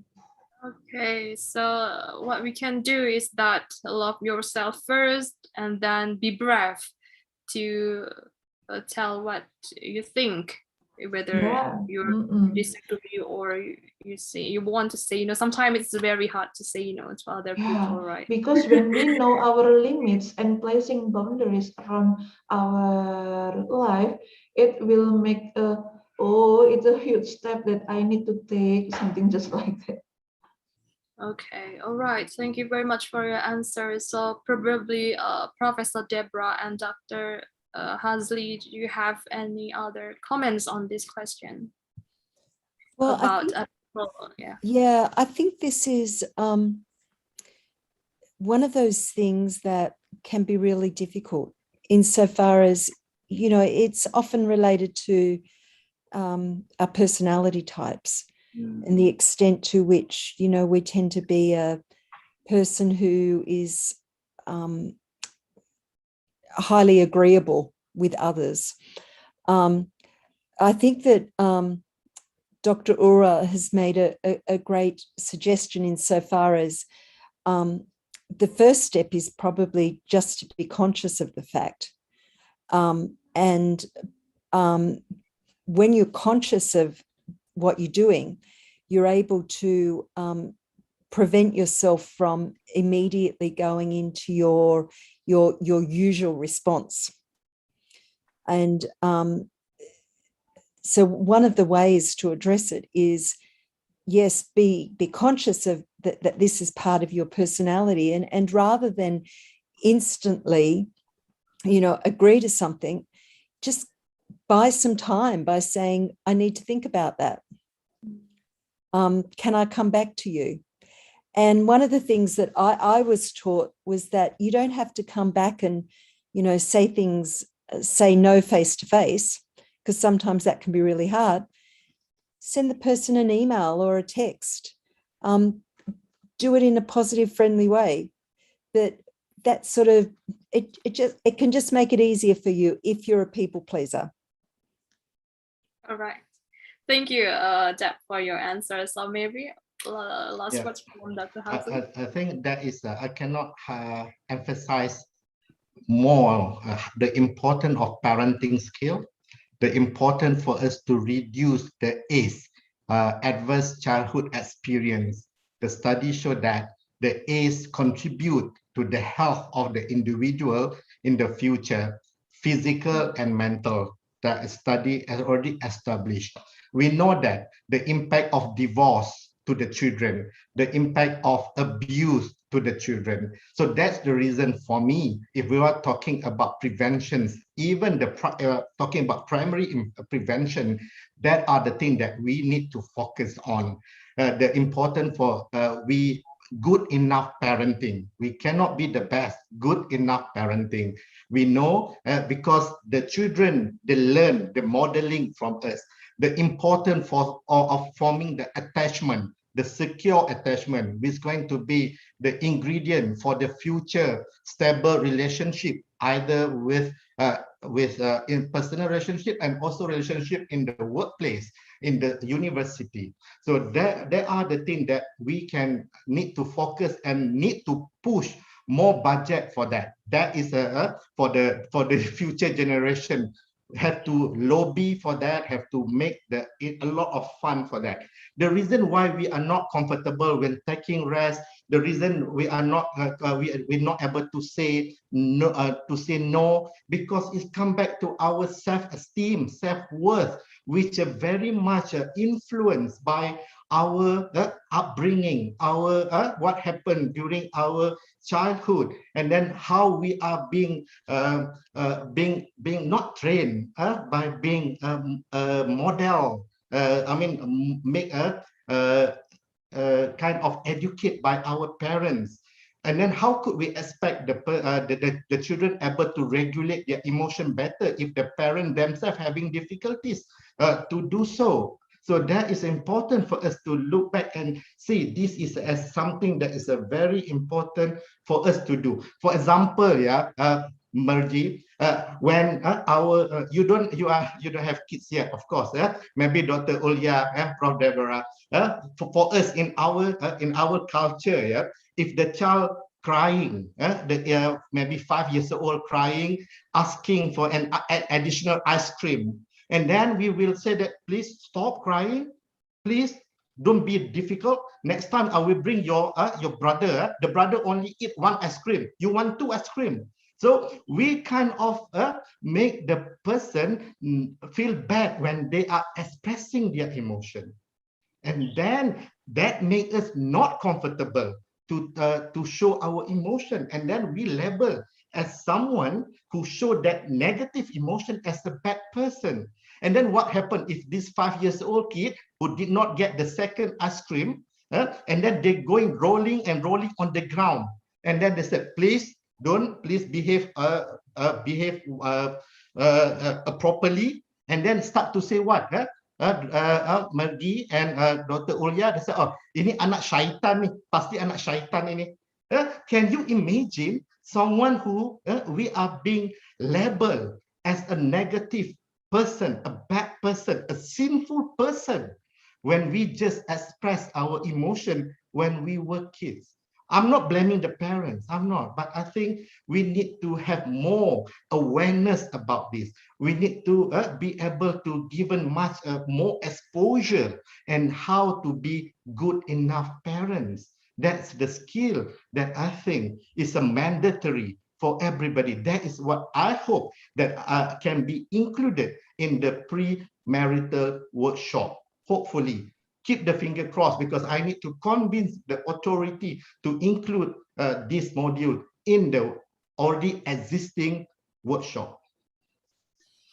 All right, thank you very much, Dr. Hazli. Thank you for reminding us about parenting, because it's very important and have an effect with the children development in terms of their emotional when they are growing up. All right, so this is the end of our seminar. Thank you very much, Professor Deborah, Dr. Hazli, and Dr. Zuhrotun Ulya, for your valuable lessons. Hopefully that we can meet again in the near future. And thank you all for coming. Have a great day. Thank you for attending this seminar.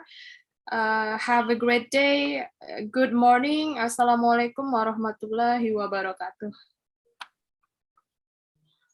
Waalaikumsalam warahmatullahi wabarakatuh. Okay, thank you very much, Miss Merky, and thank you to all of the speaker, Professor Deborah, Dr. Hazli, Dr. Zuhrotun, for the marvelous material and also on the talkshow agenda earlier. Yes, and as a form of our gratitude, we would like to monumentalize today's event by giving you a certificate. When you feel commit, please display the certificate of Professor Deborah.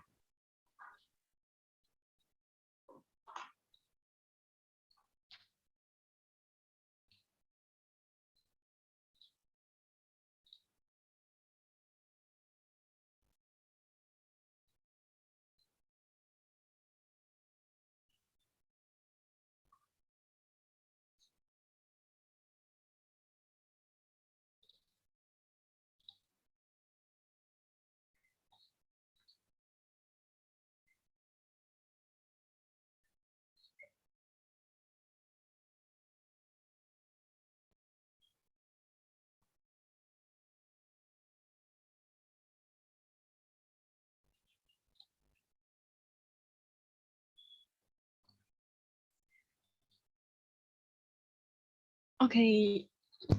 Okay, so the first one is from Dr. Zuhrotun Ulya, spesialis kejiwaan Magister Hukum.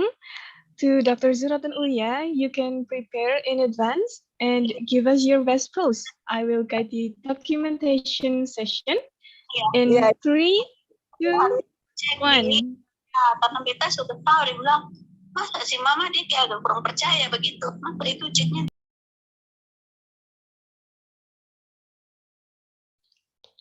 Okay, and once again in 3, 2, 1. All right, thank you very much, Dr. Ulya. Okay, so we have one certificate here. Please show us the next certificate.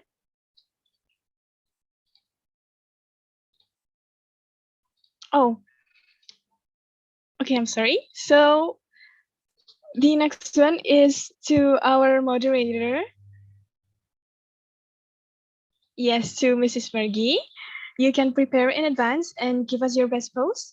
I will guide the documentation session in 3, 2, 1. Once again, in 3, 2, 1. Okay, thank you very much, Miss Mergi. And also, we MC would like to apologize for when Miss Mergi asked us MC earlier.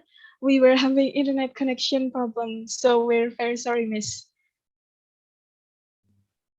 No worries.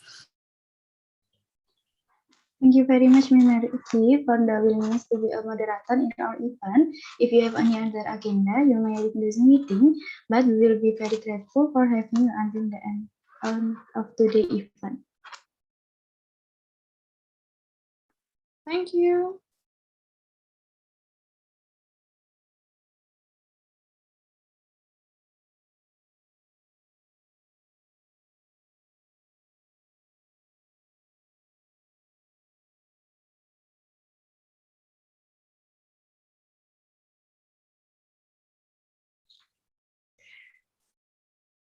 Yes.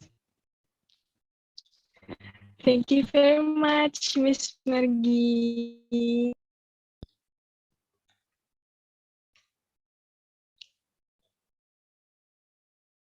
Okay, I'm sorry.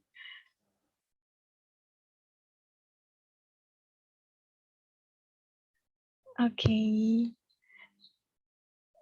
I'm sorry, I was having a connection problem. So, Zulha, because we have learned a lot of new knowledge, which is obviously increases our insight of mental health and behavioral disorders, right, Zulha? Right, Ulya.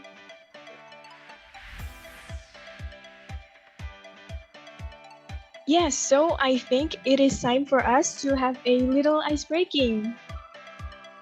Yay! Yay. Okay, to the fellow committee, could you please show us the games for the ice breaking agenda?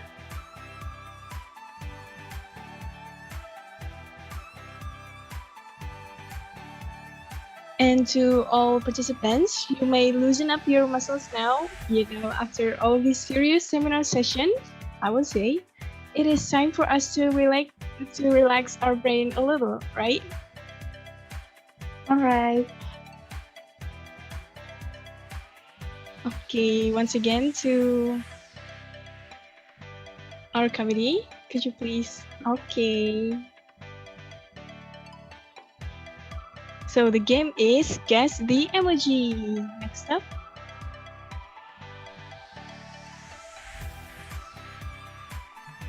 Okay, before we start playing, let me explain the mechanism first. First, the ice breaking will be created by the MC. Second, ice breaking will be divided into two sessions. First session, Guess the Emoji, consists of 5 questions and there are 2 clues. Second question, Guess the Emoji and consisting of 3 questions and only 1 clue. Third, participant who want to answer may comment 1 in the chat column. Fourth, MC will choose the participant who comment 1 for each question. 5. Select participant may answer the question. 6. 5 participants who can answer correctly in the first session will continue to complete in the second session. 7. Participants who can answer correctly are not allowed to answer again in the next question in the first session. 8. 3 participants who can answer correctly will get prizes that have been prepared by the committee for each correctly answered question. 9. The winner of the ice breaking must confirm to the contact person given by the committee via the chat column.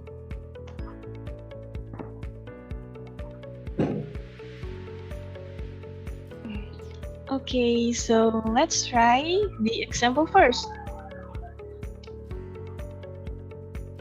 Okay, so here are the emojis given, and we will also give you some clues. The first clue is Korean romantic drama, and the second clue is, do you want to go see butterfly?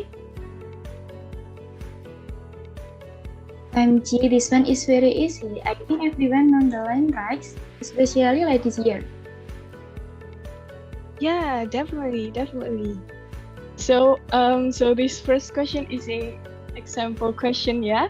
So let's just show us the answer, please.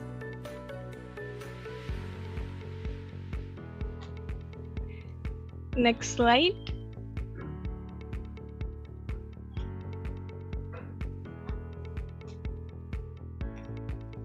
Okay, so the answer is nevertheless.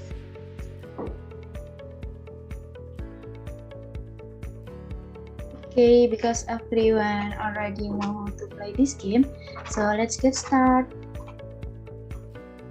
Question number 1 for the first session.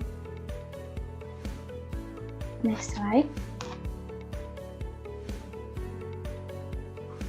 Here are the emojis given and the clues are, the first clue is American cartoon comedy film and the second clue is martial arts.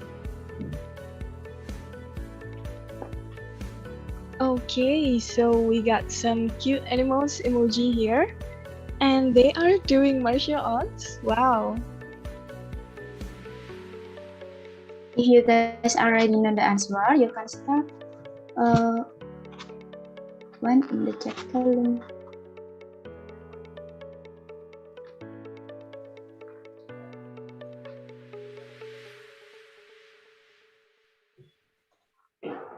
Okay, so there is one participant who would like to answer.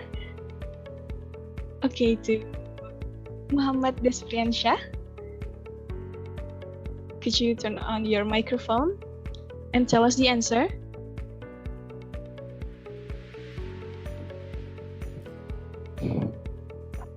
Okay, I think it's Kung Fu Panda maybe. Oh, okay, Kung Fu Panda. Do you think it's the correct answer, Zuha? Alright, let's see if the answer is right. Next slide. Yeah, congrats for the right answer. Okay, congratulations to Sir Muhammad Desprian Shah Ramadan. Please keep answering because we will have more questions next. Okay, we will have the second questions here. Next slide. Okay, so here are the emojis given.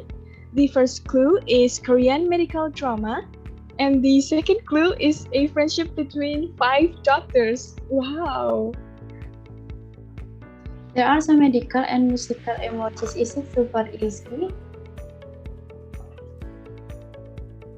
Okay, because there are a lot of people that already want to answer, I think I have to count again. So would you please type 1 again in the counting of 3, 2, 1. Okay, so the first one is from Muhammad Desprian Shah again, I think. To Muhammad Desprian Shah, could you turn on your microphone and tell us the answer? Okay, I think it's a hospital playlist. Wow, hospital playlist. All right, let's see if the answer is right. Wow, congratulations to Muhammad Desprian Shah. You got the correct answer. Okay, then let's jump right into the third question. Okay, question number 3. On the emojis given and the clues are, here is the clue. The first clue is a fantasy movie, and the second clue is the journey start from a wardrobe. Wow, that is so cool. And there are emojis about kingdom, I guess. And wow, there is also a lion.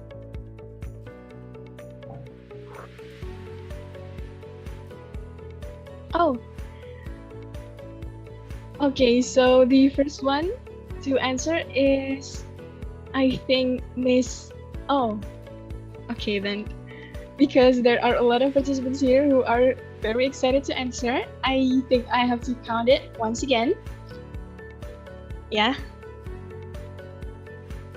Let me count it once again in 3, 2, 1. Okay. So who is it? And my screen is Mr. Nizar Satrio. Would you please turn on your microphone and tell us the answer? Narnia. It's correct? Okay, Narnia. Do you think it's the correct answer, Zuha? Next slide. Alright, let's see if the answer is right. Yay, congrats to Nizar for the right answer. Okay, congratulations, Kak Nizar. Okay, let's jump right into the fourth question. Okay, so to question number 4, the first clue is an animated movie by Walt Disney, and the second clue is a friendship between the racing cars. There is a red racing car.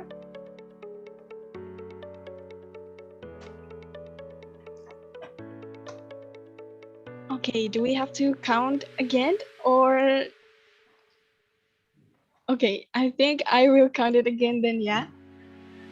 So please type 1 after I count it to 1, yeah? So in 3, 2, 1. Oh wow. So who is it?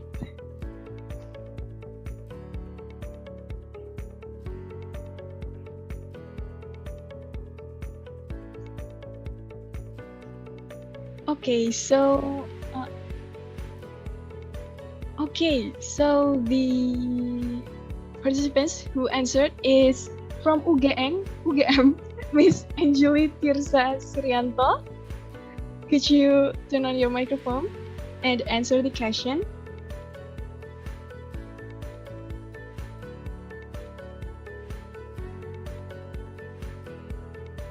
All right, once again to Miss Anjali Tirza from UGM. Could you turn on your Hello? microphone? Is my Yes. voice clear? Yes. So what is the answer, Miss Anjali? I'm sorry, actually now I am lagging, so I can turn on my camera, I think. Oh, okay then. I will wait for your answer.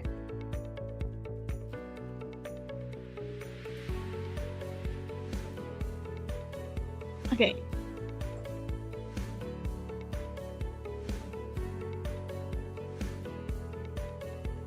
Okay, to Miss Anjali. Oh, okay then. I think we have to choose other participants then, yeah? Oh.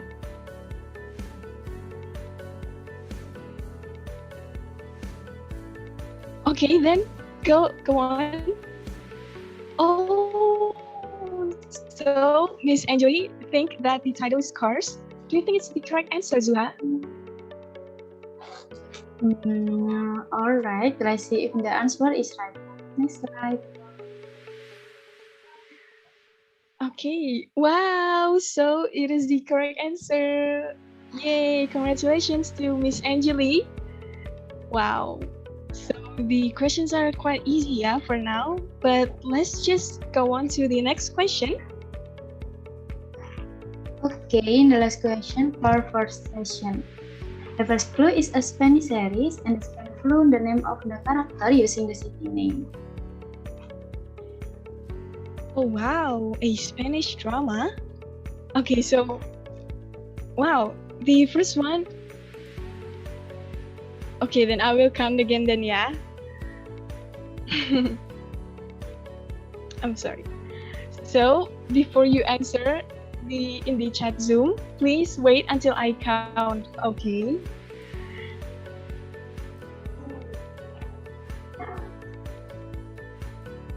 Okay then, in 3, 2, 1. Okay, so who is it? Okay, so from Unpati, Miss Monica. To Miss Monica, yes? Yes, I think it is Money Haze. Oh, Money Haze? Correct? Okay. So let's just see. To my committee, please reveal the answer. Wow, congratulations, Miss Monica, for the right answer.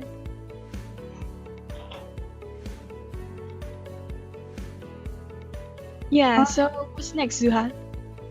Alright, that is the end of the first session, and we have Despriansha, Nizar, Anjali Tirza, and Monica as the finalists of the first session. For our finalists may follow the next session to fight for position as the winner. Are you ready, guys?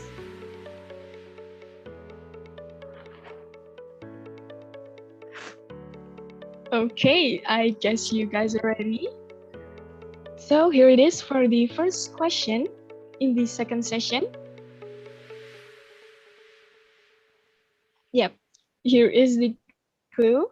The clue is Korean drama by Netflix. Okay, once again to all the participants here, I think you guys are too excited, yeah, to participate in this game. But I will remind you, please type after I count to 1, yeah?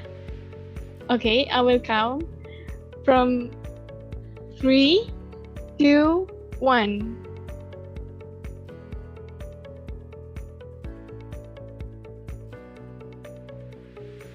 Okay, so who is it? Oh, it's from Unsri, Mr. Muhammad Despriansha. Once again, could you turn on your microphone and tell us the answer? Okay, I think it's a Squid Game. Is it right? Squid Game. Ooh, Squid Game. Wow, it is very viral, yeah, right now. So let's just see if the answer is right. Wow, congratulations to Muhammad Ispriansha for answering this question correctly. Okay, then. So let's just moving on to the question number 2. Zuha. Okay, question number 2. The clue is a romance comedy drama.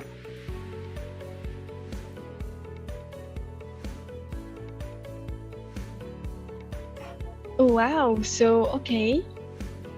This one's a little bit hard, yeah, I think. Okay, then I will count once again. Get ready. I will count in 3, 2, 1.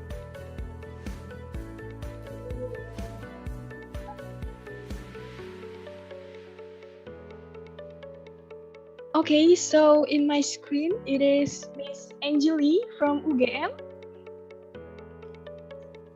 Is it hometown Cha-Cha-Cha? Ooh, what do you think, Zuha? Is it right? Alright, let's see if the answer is right. Next slide. Yay! Congrats to Angeline for the correct answer. Okay, congratulations, Miss Angeli from UGM. And now for the last question. Oh God, this will be so exciting. Please get ready. Okay. The clue is a childhood cartoon. Oh my God.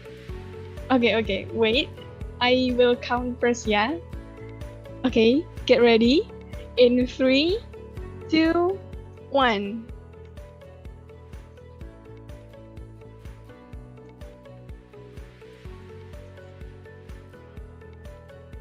Okay, so who is it? Okay, in my screen, it is Miss Monica from Unpati. I think the answer is Avatar, The Legend of Aang. Oh, Avatar. Is the answer correct? Let's just reveal the answer in next slide. Oh, wow, there is an avatar. Wow, you're answering it correctly, Miss Monica. Thank you very much. And so, congratulations to all the participants that have been answering the questions correctly.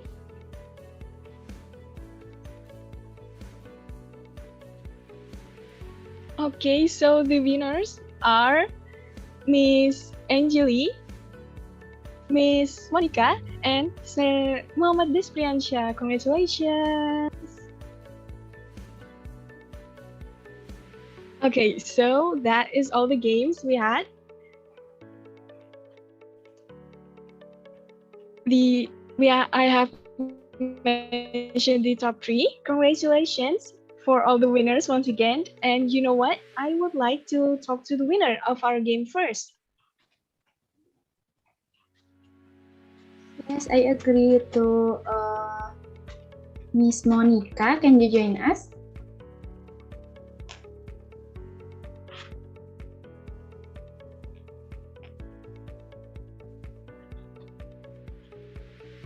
To Miss Monica, can you join us?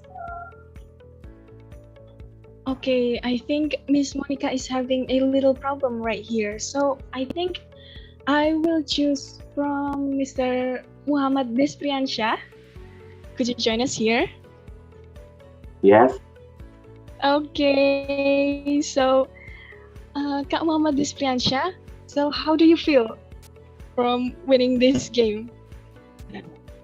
I feel excited to join this game, and yeah, just excited, I think.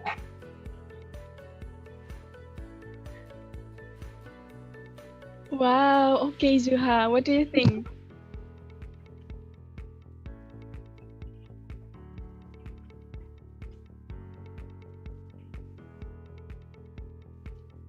Okay, so Sir Muhammad Isbian Shah, you must have watched a lot of movies, right?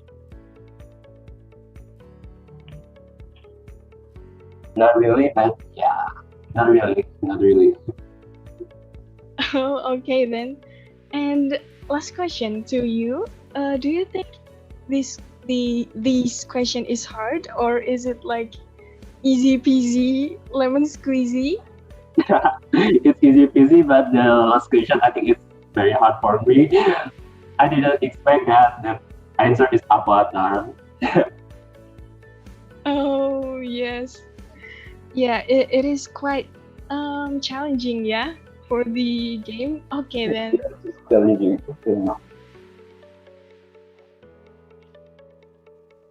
Yes. So, thank you very much, Kak Muhammad Ispriansyah, for talking with us right now. And once again, congratulations for all the winner.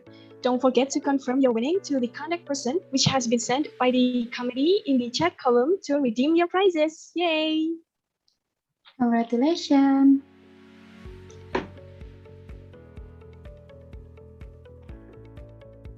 Okay, Zuhat. So, what will happen next? Okay, since we are already at the end of the event, it will not be complete if we don't capture for this moment. So let's take it together. Alright, to all of the participants who haven't been on camera, you can turn on your camera right away and get ready for the documentation session.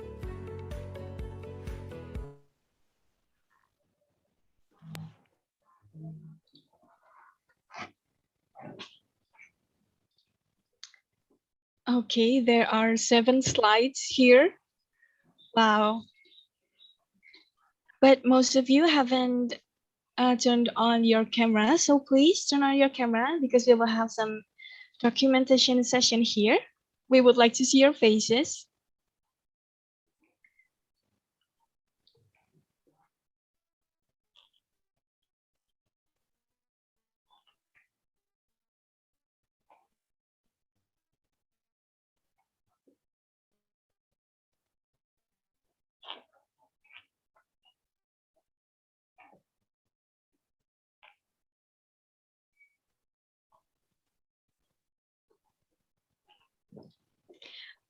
Okay, so Zuha,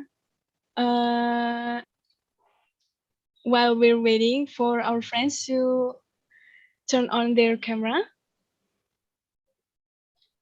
I think let's just remind them one by one. Okay, to Miss Angeli from UGM. All right.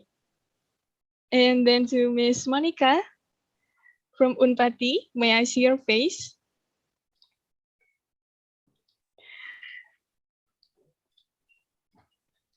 And still there are a lot of participants here who haven't turned on their camera.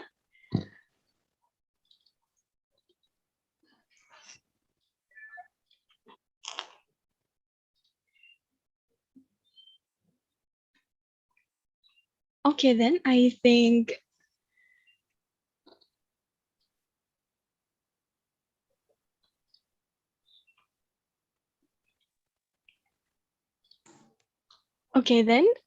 think we are all set. So let's just start the documentation session. To Zuha, you may lead it. Yes. Okay, because almost everyone is on the camera, to all of the participants, please put your best pose and hold because we'll start the documentation very soon. In 1, 2, 3.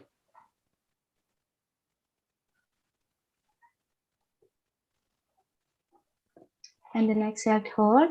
1, 2, 3.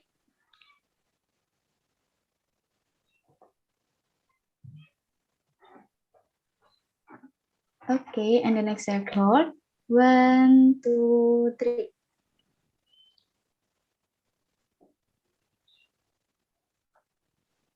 Okay, and the next exhale, hold. 1, 2, 3.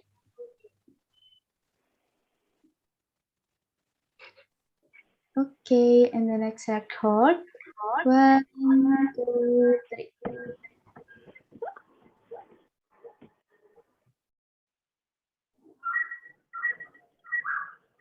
And the next exhale, hold. 1, 2, 3.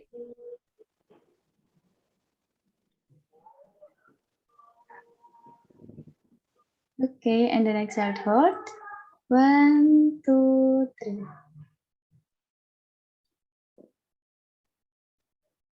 Okay, finish. Thank you. All right. Thank you very much to all the participants here.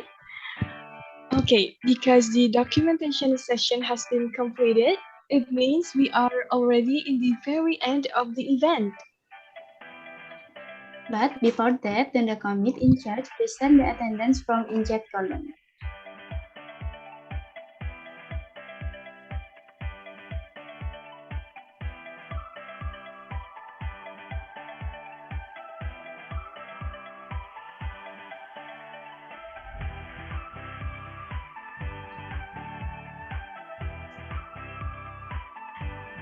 Okay.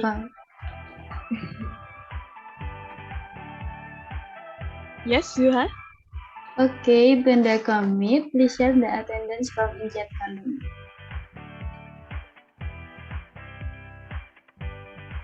Okay, and we inform all the participant, please make sure to fill the attendance and the questionnaire from the link provided before you leave this room. And also, we have some important information regarding the e-certificate. So, e-certificates will be sent via emails with a maximum delivery day +7 of the event, and all information regarding the delivery of certificates will be conveyed to the WhatsApp group. Therefore, don't leave the group yet, okay?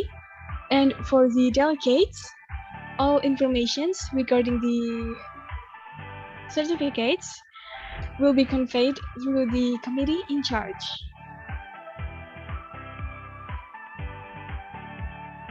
Okay, since we are almost at the end of this event, we would like to thank all the invite guests, speaker, moderator, finalists, and all participants for your participation in International Seminar Medical Fiesta 2021.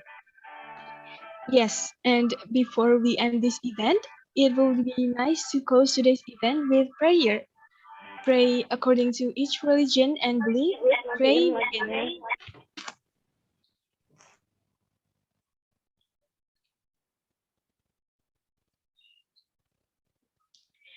All right, pray can be sufficed.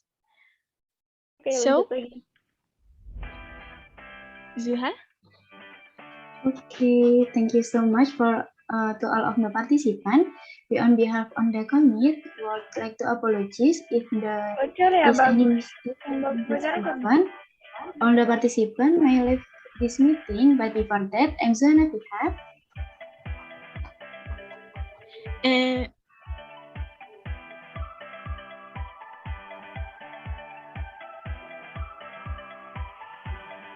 Okay, and I am Alia Clarissa as the Master of Ceremony of this event. Excuse ourselves. Once again, thank you very, very much for coming to International Seminar of Medical Fiesta 2021. We will see you again in Medical Fiesta 2022. Goodbye. Bye. See you. See you again.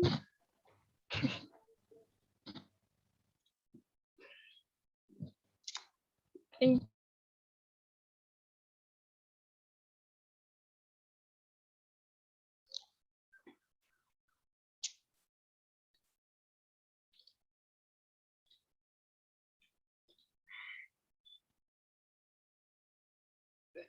Thank you very much for all the participants here.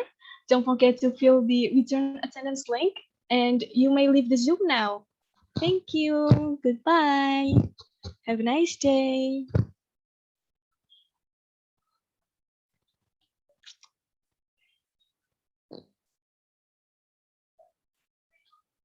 Hello.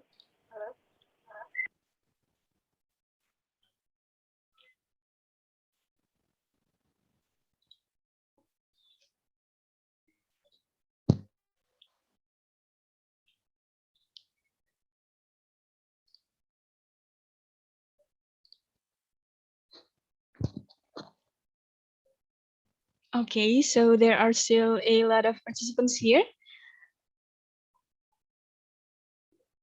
I think you might be still filling the departure link, yeah? If you have done filling the attendance link, you could leave the Zoom now. Thank you very much.